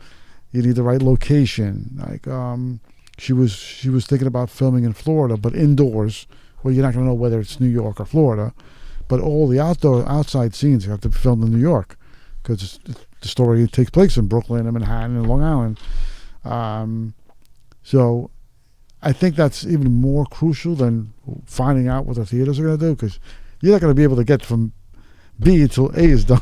Right. I always wonder that. So, like, when they do these scenes in New York, what do? Go to, like, how do they get the streets closed to do? Well, you got to file for a permit from the city, and they have a certain company that takes care of that runs that. The only problem with New York, you don't get you get the tax incentive, but nowhere near if we were to film in Georgia, film in Florida, film in Texas. You get better tax incentives, especially Georgia. Georgia's a lot of people filming down there now because they give a huge break. So a lot of directors are going down. The only problem with that is then you got to fly the film crew down there. You got to find film. I mean, does it even make sense? Right. Maybe it does. Maybe it doesn't. I don't know. So depending on, sometimes it's just cheaper to fucking deal with the tax, right? Yeah. You know, if you got 30 people, you have 50 people, you got to bring fly-in, hotel, everything else. I mean, Now, when you're living in New York and they close off these streets to do these movies, doesn't that make traffic total hell? Yeah, depending where they do it. I mean, I think that'd just be cool. If they did it in Midtown, yeah, it'd be a fucking headache. But from what I've seen, some of the times I've been in the city and I've seen film crews, a lot of them were in downtown Chelsea area, Greenwich Village. It gets busy there, but nowhere near like Midtown Manhattan, where it's like, that would be insane. They've done it. I'm sure they have, but I never really seen it down there. I saw it more downtown, So now you're going to go with HBO, Showtime, or something like that. So what's the... I would like to. You hope so, yeah. So what's like the budget you're thinking on that one? Not you per se, because I don't want to throw your numbers out there because that might bite you in the ass later. But just like the average person, out of curiosity. You mean with HBO? Like, yeah. I'm not really sure how that would work. Yeah. That's something an accountant would know, or my line producer would know. I'm looking for a line producer right now, as a matter of fact. What is a line producer? Well, that's the person that Charlene started this, but I never got the paper from her because she passed. Somebody who does a budget breakdown of a screenplay. They take the screenplay and they break it down by scene and how much it costs. How much is a car going to cost for the scene? How much is this wardrobe going to cost for the scene? All this stuff, the permit, they break the whole entire script down. So I have what's called a pitch deck that I already did. The pitch deck is these things you give to the investors so they can see what this whole thing's about. It's got a synopsis. It has the producer, me, and my friend Pete, who worked with me on the screenplay. It's our bios, the synopsis of the play, of the film rather, a cash wish list because I wish I could get on there, and then there's a budget breakdown of the actual film, so it gives the investor an idea. Okay, it's going to cost this much. Now we know. I mean, they could look at it and cut corners here and there if they can, but at least it gives them an idea of what they're looking at. That's what I need. That's what I need right now. That's the only thing I'm missing to show investors, okay, look, it's going to cost Maybe you should do it in Canada. Maybe you should do it in Canada. Do the film in Canada? Yeah. I thought it cost a lot of money to do it in Canada. I wish. Yeah, well, maybe. But maybe not. Maybe you'd have more investors out there. Well, I mean, the investors could be in New York, could be anywhere. I mean, it doesn't matter. I mean, the guys in Tampa here, I know they already got the money. I just found this out just before I flew here. The guy told me. I'm actually meeting one of them tomorrow. Good. They have the funding already in escrow. Now it's a matter of them going to the next step, where they're going to do it. Because they're doing something with NASCAR right now. They're using some of those funds. They're doing a project with NASCAR or something. And I'm also one of the other projects they're going to do. How much they're going to allocate, I don't know. I couldn't believe how popular that. When I had a different business. When I went to I had a business and I was gonna promote the business on that with NASCAR. Holy fuck! I never realized how popular it is, how much that NASCAR in general makes, and how much it is to have a sticker, a sign, fucking anything with them is outrageous. Well, I don't know too much. My son would. My son loves cars, loves NASCAR. He's insane. Did you know how big that fucking NASCAR shit is? I mean, I like watching the last 50 laps, but I mean, it is huge. Yeah, I grew up. I didn't really like NASCAR, but let's say my mom's side of the family watched it religiously, and those people are so dedicated, and they travel and they pour out money. I make fun of it, to be honest with you, because it's huge. I can never understand the logic. I'm watching a car go in a circle for 300 You're driving around in a circle, I said, what are you doing? You're driving around in a circle. Okay, and? I mean, I can never get that. My son is like, oh my God, this is so cool, because he loves cars. My son is crazy about cars. I just can't understand the logic of it. You know what it's like to me, and I think you're about to say it, it's like country music. That's bad too. But I'll tell you what, those fucking guys got the most loyal fans. Guys and women in country have the most loyal fans, sellouts. They make way more nowadays, even before all this shit, like the pandemic and everything. They make way more than all the other pop. I don't care if it's Britney Spears or whatever.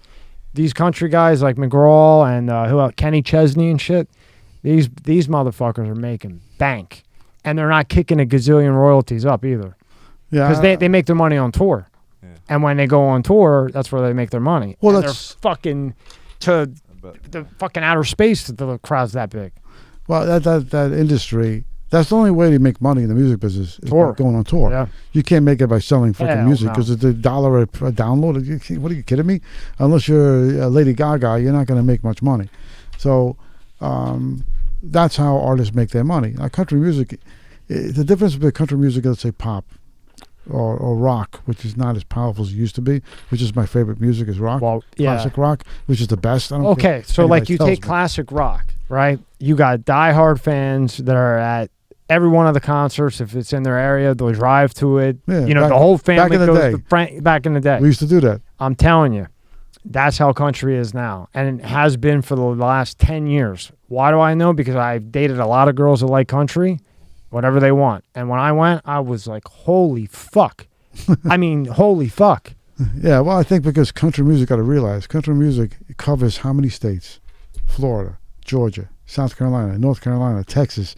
The South, the whole South, whole complete South is into that kind of music. And then you throw in Texas, Arkansas, all over there. Yeah, all over there. Fucking huge. It's huge. That's why, the country music was never big in New York. It's getting there now. All of a sudden, it's getting popular. Is it really? Yeah, and it's scaring the shit out of me. I really don't care for country music. I come to like it. Yeah. It's relaxing, Nick. Yeah, it's relaxing. I'll tell you what's relaxing. 5'10" with, whatever. Anyway. But I live double D or D? Either one. I don't care. Doesn't matter. All the same. As long as they're real. And not hitting their ankles or their toes, right? But I experienced it too. I lived in Texas for almost a year in 91. I met a Brajol. That's a girl, if anybody doesn't know. That's how we say it in New York. I met a girl in Mexico when I was on vacation. Texas girl, not Mexican girl, Texas girl. Cheerleader, no less. And like a jerk, I wouldn't say jerk, it was a good experience. I decided to move there. That's a good cover-up. I decided, the cover-up, no, the reason why I moved there is I used my cousin who had a business in Houston that was always busting my brothers and me balls to go down there and work for him. I said, I got a reason now. I told my parents, I'm going to go work with Andrew. All right. The real reason why I went there was because of the Brajol, not because of him. Right. She lived in Dallas, Texas, in Fort Worth. I used to drive every weekend 4 hours from Houston to Dallas, Fort Worth to go see her while I was living there. That's how crazy I was. And she was hot. I mean, she was a cheerleader. And she was into Garth Brooks and all these country singers. I never knew anything about him, no less. And I'll never forget it. So how'd you ruin it, Nick? How did I learn the country? How'd you ruin it? How'd you ruin the relationship that you drove 4 hours? She kind of ruined it. But we were from two totally different worlds. I grew up what we call the cuisine. I hung out with the boys in Brooklyn. I was a cuisine kid.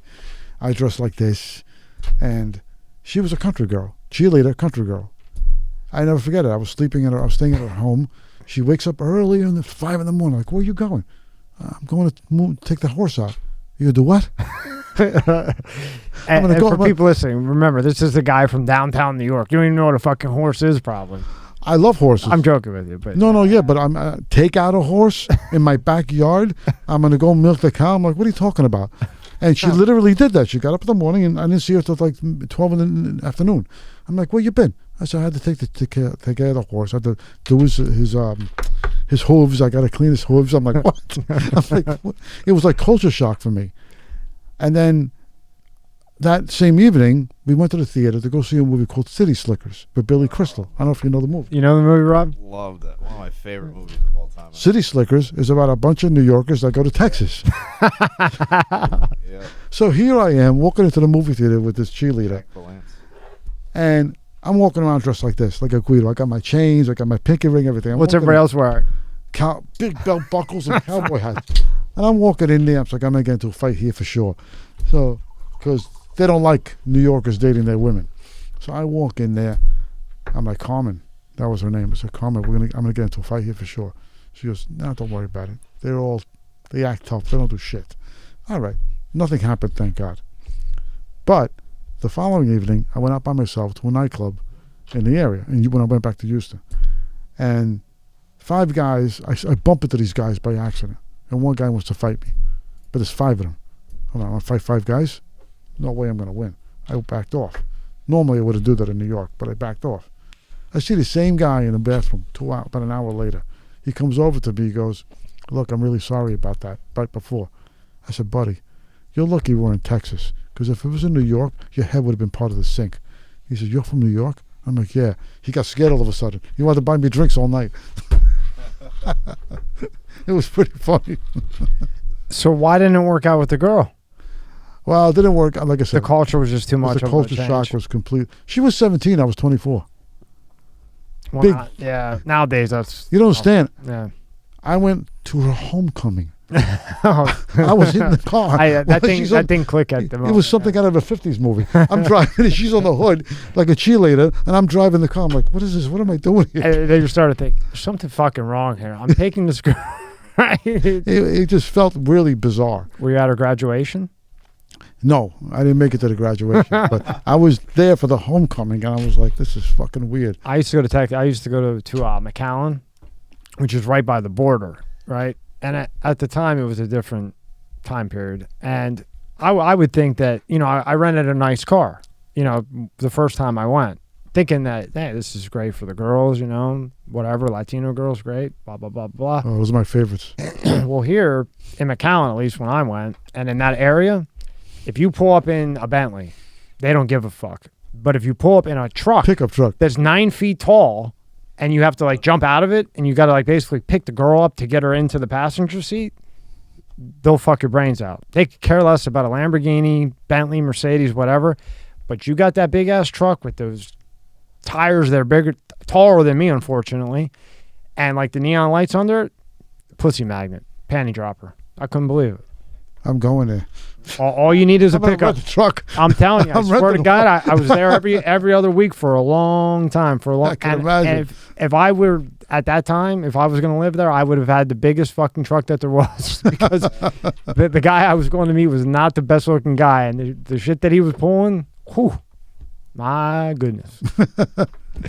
All right then, I like that. So you're going to push that, and that'll probably take off once things die down with maybe tomorrow actually, but if not, we'll see. Yeah, I mean, best of luck with that. But if not, people are just all tight right now with this whole shit going on. Yeah, well, God willing, we'll see what these guys come back with. I'm still going to be searching for other investors. Sure. I'm not going to stop with them. Yeah. But once I get a line producer and they can do the budget thing, I need that. You can't go to investors without it. These guys are different because I know them because of a friend of mine that introduced me to them. So it's a little different. I can not avoid that, but I can still get something done even without having that with these guys, only because it's a friend of a friend. So a lot of times that seems like how the best things work out when it's a friend of a friend, because then there's kind of a comfort and trust issue, going into it from both ends. So then more open-minded, I would say. That's pretty much what it is. It's the fact that the guy Sally and me, we knew each other back in New York before he moved out here, and he made the introduction, and that's why the reason why they are willing to talk to me, sit with me, and try to see where we can go.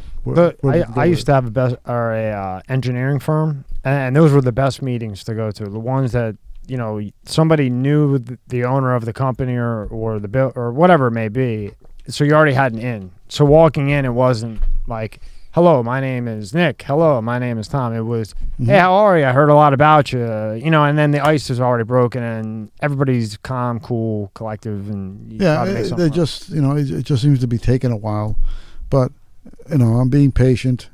Well, Nick, you couldn't pick a worse time to try to get this off the ground. What am I going to do? Films are still getting made, but the film industry didn't completely die out. I mean, Hollywood is still pumping out films, so the money is out there. It's not a matter that it's not out there. It's a matter of where you're going to be putting the product and how the money is going to get generated to go back to the investors. To be completely honest, if I make some money out of it, I'm happy. If I don't, and it gets done, I'm happy too.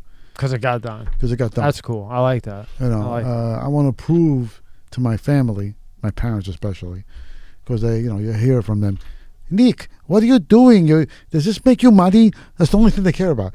Are you wasting your time? You're wasting your time. I know that's what you ever hear, because they're old school Greeks. That's the way they think. Everything to them is money is time, time is money, and which is an okay way, because that's the way they survived. Because back then, it was nothing was given to you. You had to bust your butt to get somewhere. Yeah. So I understand their philosophy. So I want to prove to them and to the rest of my family that I can get this done. I can make this happen. My great-grandfather, probably like your great-grandfather, had 2.5 jobs his entire life. He worked at the diner in the morning and cook eggs in Italy, and then he would go to another cafe and cook, come home, take care of his one son was in the Italian military, and then his daughter, who was my grandmother, would come and make sure they were all right, and then he would go back to work again. But that's what you had to do to survive. There was no handouts, nothing. And his whole goal in his life was to get his kids over here to America. You know what I mean? Well, that's the story of my father. Yeah. My father's family, same thing. My father came here when he was 17. Now, didn't speak a word of English. Got on a boat and came to America with knowing no English. Didn't know. And he worked in a cafe, the same one that I talked about, with his brother and his father. And then when they made enough money, they sent for the rest of the family to come over here. Same thing the Italians did. They sent money back to Greece to get everybody else over here. They were 7 brothers and sisters. So that was just the way things were done back then. So well, now you can just walk in. Oh yeah, you just They'll walk in, give you a check. Oh, you committed a crime. Just go home. Yeah, I don't even don't get me started on that. Me neither. Man. Don't get me going. Forget about it. That's another rabbit hole. Oh my God, that's the worst thing that can ever happen. It's happening, and it's scary as sin. How bad is the drug epidemic up there in New York? Well, the bonehead, de Blasio, the Putz, I'm sure you probably heard already, he okayed these little drug den locations where people can go and shoot up just out in the open. That's got to be the stupidest idea I've ever heard. That's why I read that in the New York Post, that it's where the cops would catch, what it said in the New York Post, that's why I'm asking you, is the cops would catch you and Rob doing heroin. And they would say, hey, look, if you're going to do that, go to 2nd Street, just for an example. And they just let you guys go to 2nd Street and do heroin. They could have fentanyl, carprofen, who the fuck knows what. But instead of taking it from you so you don't kill yourself, putting you in a rehab, just go over to 2nd Street because that's where it's okay. I mean, this is in the fucking New York Post. Yep, well, it's true. It is true. Yeah, it is true. I thought it was like the page 6 because it was actually on page 6. Again, the cops are the ones that are being handcuffed, not the criminals. Yeah. So they what are they going to do? I mean, now it's legal to go and shoot up in public. I mean, imagine that. It's like. And it's not like it's legal to do it from a farm, like as if, like in Portugal. I always bring this up because the crime rate is dramatically down since they legalized everything. So in New York, you're going to a drug dealer, buying drugs, not from a pharmacy, not regulated, and then the cops are handcuffed because they can't do anything, and they say, go do the drugs that you just bought illegally from a drug dealer that you have in your possession. Just don't do it here. Go over there and do it. Yeah, pretty much. That's fucking crazy. Isn't it? Are you hearing this? Am I in a fucking... I mean, I already thought I was in the Twilight Zone. Now I really think I'm in it. Are you hearing this, Rob? Twilight Zone. Just It's completely... Crazy, right? go down the street. Maybe it's easier to just get them all in one spot, and then, God forbid, they drop dead. They just have them right there. I don't know. Crazy. It's like Skid Row. Like, they just throw everybody to Skid Row. Like you mentioned in Portugal, same thing in Holland, because I've been to Holland. Oh, they did that in Holland, They too? have a red light district. But it's legal, but it's controlled. Where it's in a certain area, it's not like, it's in a certain section that if you want to go do it, it's only there. It's not like it's all everywhere. Like in New York, it's out in the open, man. It's right in the street. You can walk right past them. I mean, it's sickening. It's how do you do something like that? Just logically, everything this mayor has done is logically unstable. Doesn't make any sense. He's turned New York into a cesspool. It's really sad. And, my son the other day, he was going to go with his friends to 42nd Street, Times Square. I mean, it's better than it was. I mean, it was bad before Rudy Giuliani became mayor. He cleaned that area up pretty good. But that area has seen a lot of crime. There was a shootout. Somebody got shot there by accident. A military guy, I think. Another woman got shot there, I think, by accident. It was a lot of things have happened along that street. And when he went to the city, I said, please be careful. You and your friends, keep your eyes wide, know what's going on. Because a lot of lunatics up there. I mean, people getting just arbitrarily punched in the face for no apparent reason. Just some guy just coming up to hitting them. People getting pushed into subway tracks or getting attacked. They're shooting in the subway in Chicago. My friend has a son, and he can't even take his son. His son likes to watch the train go by. Like the subway, just watch it zoom by. He can't even take his kid there anymore because every other week they're shooting, like just walking in and blasting. And you don't really hear about it. All you hear about is the V. Yeah, because look at the mayor. You got another idiot mayor over there. You got a jerk off in Cali. You got a jerk off in New York, and you got a jerk off in because they're all and again, they're all Democrats. But again, like you said earlier, if we get a Democrat that has half a brain, that knows exactly what he's doing, no problem. No problem. I have no problem with Eric Adams, mayor of New York, or that Joe Manchin, if I'm pronouncing his name correctly, that blocked the bill that Joe Biden wants to do. Do you know what the fuck? Well, I didn't get to catch all of it. What is this whole big deal with this Manchin? Do you know? Well, because he's a Democrat, right? Right, and he didn't agree with the bill. He didn't agree with the bill. And which particular bill didn't he agree with? The whole infrastructure bill. I think infrastructure. I think so. Okay. I think the whole thing, because he says it doesn't really serve a purpose. It's going to cause more inflation. It's going to bring the country to a level that hasn't been seen in 36 years. Something like to that level. Can you see what he was against? Joe Manchin. Yeah, I think it's basically there's, when they do these bills, they put so much extra stuff in it. So they'll say like, okay, it's a $400 billion bill. And then it'll be like, but there's, $100 billion that's going to go toward, pigs or like random shit. And he's kind of just like. And he doesn't mean cops. You mean? Yeah. I'm just saying because you never know who's fucking. Yeah, I know. But yeah, it'll be. And they'll be like. That's basically what he means. He's kind of right. It's these like Fugazi, meaning fake. Fugazi little.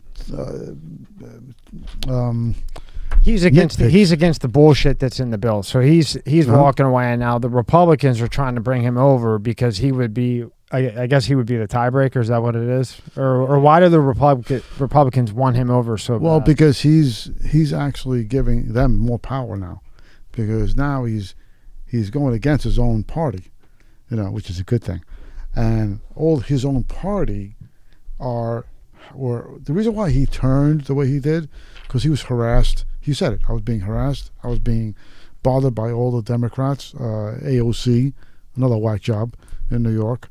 Biden himself, the other one, Omar, whatever her name is, the one that was part of the squad, the AOC squad. They were all hounding him to okay the bill. So his vote was the one that was missing. If he okayed it, it would have went through. But because of the fact that he's blocking it, it's causing this whole big. He better invest in a bodyguard. Well, I know politicians don't whack people, right? Right, right. Yeah, like what's her name told Michael Corleone in The Godfather. Tells him, politicians don't kill people, and Michael says, "Who's naive now, Kay?" Yeah, right. Well, you're a writer on the mob. Who's really the mob? That's the question. Politicians. There you go. Well, I'm going to be working on a new book now, actually, with a guy from Chicago. He was involved in the politics. He was an activist, actually, and he was involved with the politics and the outfit, which is the mob in Chicago. And I'm going to be working on a book with him exposing how the politicians and the mob work cohesively. And in all reality, the mob cannot exist without politicians. It just doesn't work. Without politicians, the mafia cannot exist, period. It's been known through time, through the time immemorial. I mean, Tammany Hall was back in the early 18th century during the Civil War. They were the political machine. So the mob got very close with Tammany Hall, and that's how the whole thing where the mob and the politics meshed. Since John F. Kennedy got elected, why? The mob got him elected. We all know that. The Chicago crew, Sam Giancana and Carlos Marcello, they're the one that put him in office. He didn't get elected the right way. This was set up. This was fixed. John F. Kennedy's father, Joe Kennedy, was a bootlegger with the mob back in the day with Lucky Luciano. How do you think Kennedy got where he got? Come on. People don't. The beginning of time. People don't understand that. That Chicago, especially, is a political mob cesspool, big time. I mean, I was talking about Gussie Alex, the Greek, who's a political fixer. That hasn't changed since then. And that's going back to the 60s into the 80s. That not much has changed. This guy, Frank Coconati, that I'm going to do the book with, he's going to talk to me about all of that stuff, about how that's still the case in Chicago, that they still run, that they actually run the Democratic Party in Chicago. Really? Wow. Be careful on that one. I'm just fucking with you. Tell you the truth, I'm not afraid of nobody. They want to come. I'm waiting. Now, out of these books that you have done, has anybody ever really seriously approached you in a dangerous way? Yeah. I wouldn't say dangerous, but where you felt that you were in a real bad situation. Well, I mean, there was two occasions. The one with that kid Blondie that called me up. Right. That was one thing. The shooter involved with my friend Nikki, that was a pretty scary. That's scary. I mean, I wasn't scared. I didn't care, but that was pretty close to home. When the guy's calling me on the phone, that was pretty nutty. When I did the book with John, I did have some people bust my balls and bother me about it. Just recently, as a matter of fact, doing Halloween, it was Halloween night. My car was in the driveway. I wake up this morning, my whole back window was smashed. And it wasn't from a tree. Somebody came and did that, for sure. Because when I went to get it repaired, the guy looked at it. I said, how did this happen, you think? You think it was a tree? He says, no, it wasn't a branch. If it was a branch, it had leaves all over your back seat. It would be wood, something. Somebody came with a bat and hit it. I said, okay. And you think that was in relation to that? No, it could have been, this is very recent. Yeah. This could have been in relation to something else. When I did the Mafia Ties book, I had somebody contact me because I mentioned this other guy, Johnny Venizelos, who's from Canada, who's with the Bonanno family. And I wrote about him in the book. John is in prison. John read it. Got in contact with somebody to contact me. Why did I write about that? Why am I, whatever. They were trying to get me to be on edge. And I ignored them. I said, I can write whatever I want. This is public domain. I didn't write nothing that's not true. But it's not true. I said, wait a minute. John's in prison. What do you think he's doing prison time for? And I was trying to get away. I was trying to end the conversation. I really didn't want to hear it anymore.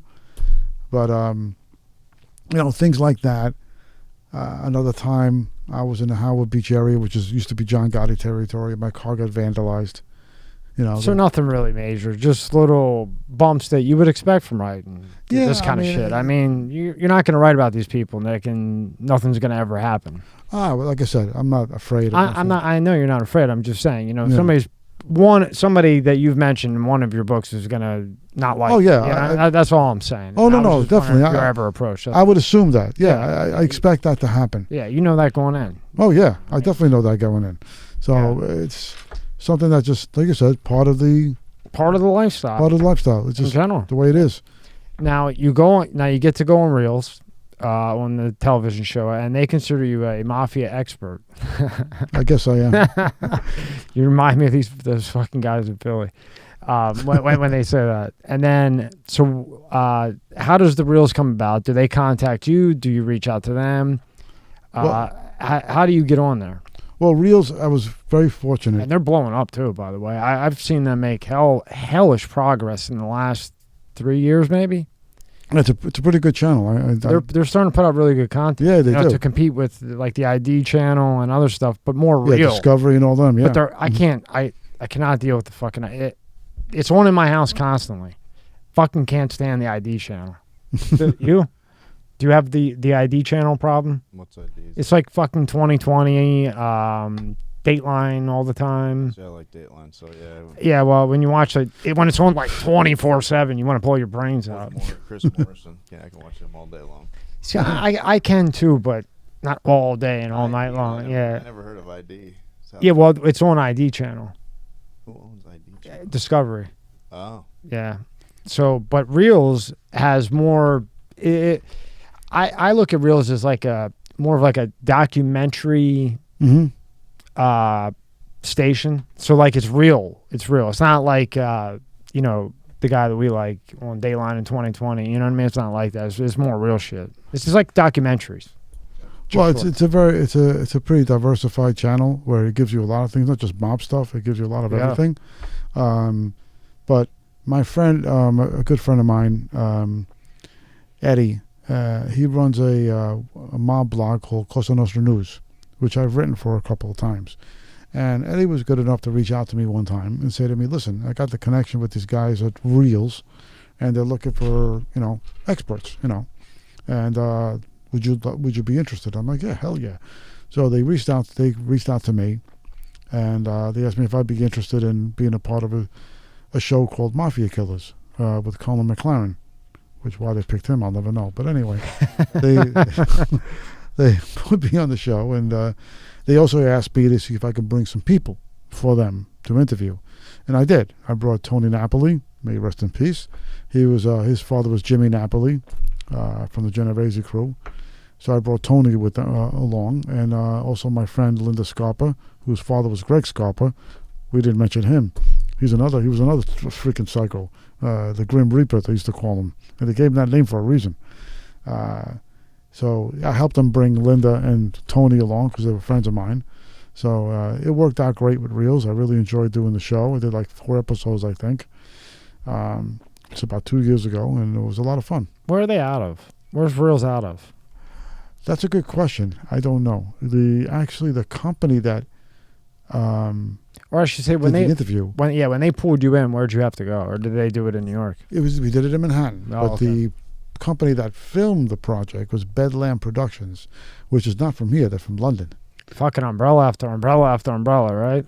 Yeah, so it was congratulations, by the way. Yeah, it was a lot of fun. I really enjoyed doing it. I wish I could do it more. I like that. But that was pretty cool. Call them up.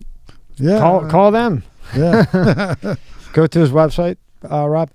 Now you do writing, right? Publishing, you put an outlet. So go to where the hell is it? Where is it at? Go to contact. Okay, so you do press releases, writing outlet fees per submission, exposure and entertainment, e-zines and print, bios. Okay, so when you say press releases to over 5,000 media global contacts, so I hire you for the press release. What do I get? Well, I have what I did was I don't know if I should say this, but anyway, I have. Don't say anything you don't want to say. So think twice. I have a huge list of about close to 5,000 press emails from all over the world: Canada, the States, Mexico, England, France, Germany, for all the different press companies, all their media outlets in those different areas, and somebody's interested in putting something out, which I've done already a few times for a few people, mostly music and film related projects. I put together a press release and I email it to all. I'll do like a blast to all these different like media a campaign outlets. type of thing. Yeah, it's like a campaign. I mean, to be completely honest, press releases, I don't totally believe in them. I think they're good. Do I totally believe them? Not really, because you don't know what they're going to do with it. If Newsday gets it, if the Post gets it, which I have the emails for these people, if they get it, it's up to the press media what they want to do with it. They can either publish it or they can contact the people, because the contact information is there on the press release. I can't control what they do. Right. It's up to them. In other words, you're taking a shot. So you're throwing paint at the wall, and if it sticks, great. If not, it's not. So, but it gets to them. But you're getting it to the point is to the contacts that a normal person doesn't have. You're getting the product to them, and then whatever that company or press, whatever they decide to do with it, that's up to them. You're just getting it to them. Okay? I'm putting it in front of their face, and it's debatable what they'll do with it, but I think the upside of it is the promotion of it. Okay, they see the name. Right. Okay, let's see who this is about, what this is about. At least their name at least is getting out there like 5,000 different people around the world. And then it's not just anybody, these are press outlets. Like I said, the London Telegraph or the Australia Press or whatever, where they might not have heard you before. Now they have. Now they see your name. So, that's at least the upside of it. And like you had said earlier, and then the more you bang, so Nick Christopher, if we do 5,000, okay, eventually one of them 5,000s, it might cost you $2,000, but eventually one of those 5,000s, I would think, eventually is going to say, who the fuck is this that keeps, and if you got good content or a good product, it might get published, and that could be the difference between today and tomorrow. Yeah, you never know. It's a gamble. It's just like, that's the thing with... what the fuck is E-Zine? E-Zine's a magazine online. That's why they call them E-Zines. The fuck? Right. Have you ever heard of that? Never fucking heard of that. Yeah, it's a media term. I guess that's why I'm not in fucking writing media. Now, when you say per outlet, what does that mean? So it's like 100. You mean talking about the writing? Yeah, that's when I do it per outlet, meaning the different magazines I write for already. These publications don't pay me. Okay, I work it out where they don't pay me, and that's where I have access. I have the more power of the product. The article is mine. I can kind of do what I want with it. So let's say if I write an article about you, and I get it into one publication, I can still get it into another, because it's not owned by them. I own the rights. I can move it around. I mean, I change it a little bit. Obviously, I change the title, I change the picture, I change some of the dialogue, some of the wording, make it look a little different, but it's still the same thing. So I'm able to get it in more than one place, which is beneficial to the person I'm interviewing, because it gives them more exposure. And every outlet has a different demographic. Somebody who reads, let's say, Lifestyle Republic probably doesn't read Full Access New York City. So it's getting to different people, however way you cut it. So the more exposure, the better it is for them.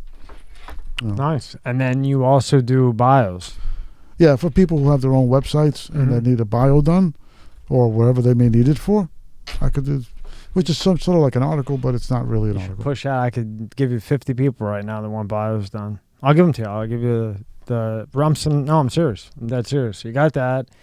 Go to event photos. I still think you should do more of that artwork. And we talked about this before we came Yeah. live. So go ahead, explain this picture because it is you. Well, actually, that's me with the guy next to me. His name escapes me right now. He's an Israeli, and he did a movie. This was at a movie premiere of a film called The Last Man Standing, which was about the Israeli mob. And he was the director of it, and the gentleman standing next to him was part of that project, who's Steve Bauer. He looks older there, but he was the famous actor in Scarface. He played Manolo, who was who was Al Pacino's like right-hand man, who he shot because he was going out with his, he banged his sister rather, sorry. Steve Bauer was a great guy, had a lot of fun with him that evening. Great actor, still acting to this day. He was in the film Queen of the South on Netflix. He plays a psycho drug dealer. Oh, man. And why don't you show that picture to the family? Hey, look, I'm standing next to the guy from Scarface. How much bigger you want me to get? Yeah, really. You know? And then once more, go back to his Nick's books, please, Rob. Amazon. So there's the big one. That's the big boy. Yeah. And hopefully part 2 becomes the bigger boy. Oh, well, I'm trying. It's a little tough with the second one. Yeah, and then we got that, and this is with the Greed syndicates that nobody really knows about, but you get the book, you'll know about it, right? Yeah, they should, when it gets republished by the Canadian publisher, Coastal West Publishing, in about another month, it'll be even better because there's a little more information in there. More information, a little bit. And they'll push it better, too. Oh, obviously. Yeah. Well, to be honest, book publishers don't do much. They expect you to do everything. Like Destinies, Austin Macaulay, great company. I'm really happy they took me on. They don't promote it nowhere near as much as I do. I do more than they do because they just don't. Publishing, even Johnny A will tell you. Johnny A did Gotti's Rules with George Anastasia. They didn't do shit. They didn't really help him. And he did more on his own than they did. But that's how publishing companies now don't really help the author. They expect the author to do everything. Is that how it is in general? Yeah, in general. that field? Yeah. No matter. Wow. Anybody will tell you that. Fuck. It's unfortunate, but that's just the way they are. The book industry, the music industry, to me, just seems so saturated and tough to be successful. It just... Well, see, technology was a good thing and a bad thing. It's one thing that my grandmother... I never forget, she told my cousin this, and my cousin told me this. As a matter of fact, the other day. And my grandmother, many, many years ago, I forgot, remember we used to have computers that were like, they look like boxes? Look like a TV, like the old TVs with like the an big old back. TV, yeah. I mean, that's how far back I'm going. My grandmother pointed to that thing. She says, this thing is going to be the destruction of our people. And you know what? I believe her.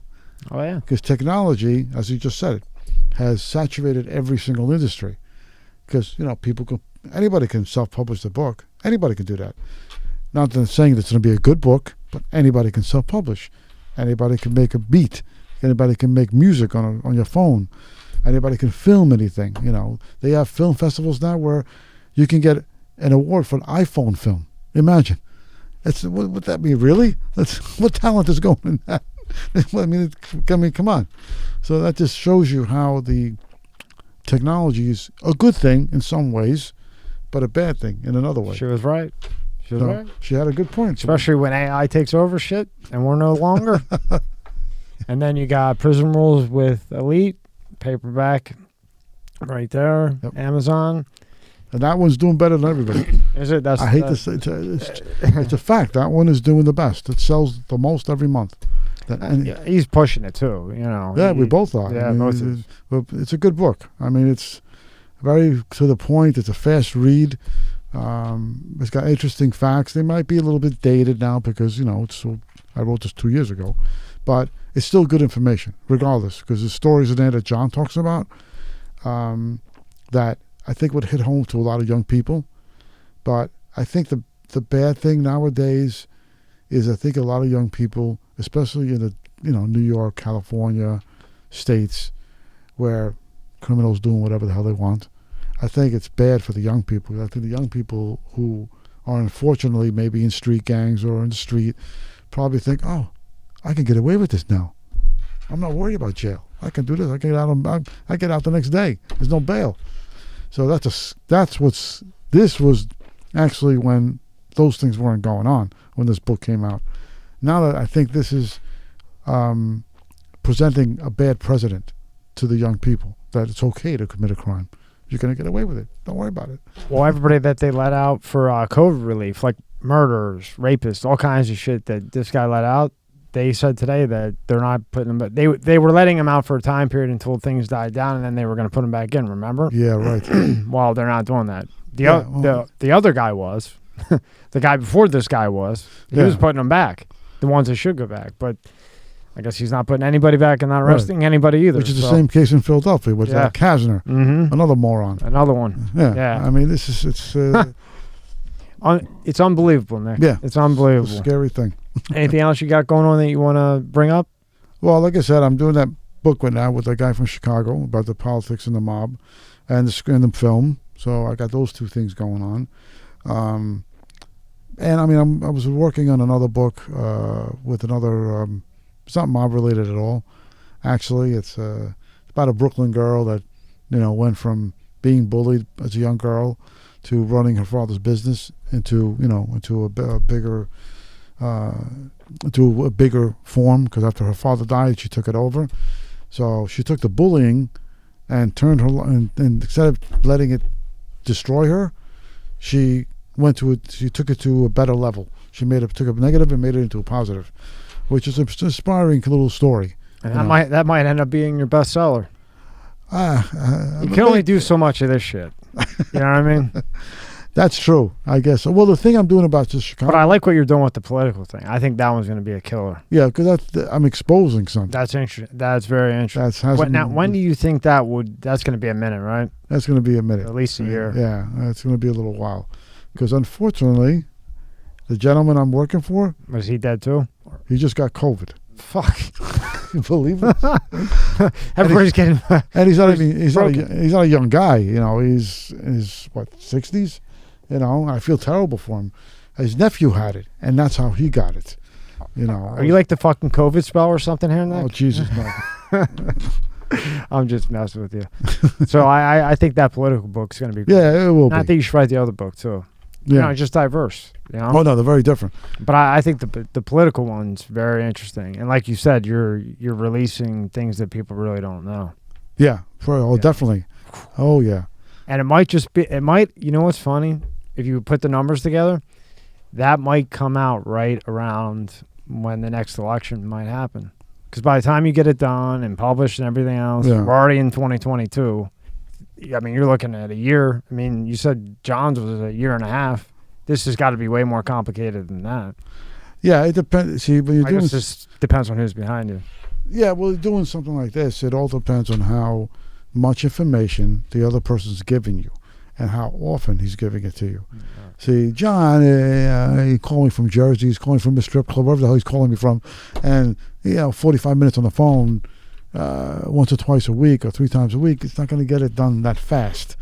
This guy, I think, is a little different because I'm speaking to an older gentleman. He's a little more, So less cat and mouse, quicker it gets done. That's what I think. If it wasn't for him feeling sick now, we would have already... I mean, I already started first chapter already. I already got that almost halfway done. But to get to the next step, I think if he wasn't in this present condition, we would have been already moving already this week. I hope he went to the right doctor. I hope he gets better. I hope everything's fine. Yeah. Him and his family. Hope are much better. Hope he gets through this. Because I had this discussion with my dad today. As a matter of fact, just because you get COVID doesn't mean you're sick. You may get it and have no symptoms at all. Right. Or something to that effect. Because I'm sick of people saying, "Oh, you got COVID." They right away think that you're a walking disease. I'm like, really? Brainwashed. Well, it is brainwashed, and people should. I always believe to always look at two sides. Don't make a decision right away. Try to find out what's going on first before you decide. Right? It's this or it's that. I keep telling my dad, stop watching freaking TV. Yeah. You're getting brainwashed. Pretty much. I mean, it sounds to me like it's pretty much the flu. It is the flu. Unless you have a real serious pre-existing condition or some other things. I mean, even this Omnicon or whatever the hell it's called. Yeah. I know that's a bunch of BS. I mean, the Prime Minister of South Africa, I think you told me this. I don't remember. Was on a YouTube. He was talking on YouTube, and he said that I don't know why the West is going crazy. The people over here only got a flu. It's a cold. That's it. I had never seen anything publicly written that a bunch of people died there. I still haven't heard anything about that. So what's the big deal? But they're making it big. Forget about it. Well, remember, every time you go to the doctor, if you got a sniffle and they write on that code in the coding that is COVID, they get 7K and 3K. That's 10K. So if you're a PCP and a doctor, you might just be more influenced to write COVID on that paper and take the 10K. Well, that's just like they did in the hospitals. I mean, hospitals, PCPs, all the way down the line. Yeah, I spoke to 2 nurses. They told me flat out. They said somebody in my floor died of a heart attack. I was told by my superior to write down he died of COVID, not a heart attack. That's my point. And I said, why? Because the hospital gets $30,000 for every patient that dies of COVID. 30, fuck. I'm like, what? So we don't know what the real numbers are. Right. So now if you're that hospital as a business, I mean, it's a business. It's a business. You're going to fucking write COVID. Fuck it. Of course you would. Why wouldn't you? And if you're a PCP, you're going to get $10,000 per person. Fuck, you got a cut fingernail on writing COVID. That's pretty much. It's just that's why I don't fall for a lot of this, because the numbers could be possibly incorrect. I mean, they said that 1.9% of the country had COVID. That's almost what? One state in the whole entire nation? And we have flu here. We've had flu here in America, in the world, for centuries. We never shut the country down. More people die of the flu every year than anything else. Did we ever shut the country down? Well, it's slowly coming out, little by little. Go to PubMed. Anybody listening and watching, you can read it all. The literature is just slowly pouring out because one guy comes out, then another guy has the balls to come out, then another one, and slowly will come out that this was all gamed. I'm not saying it doesn't exist. It does. Oh, it did exist. It exists. When I say gamed, I mean you're running the numbers pretty much. Oh, yeah. Just like the wise guys do. Just like the wise guys do. Running the numbers.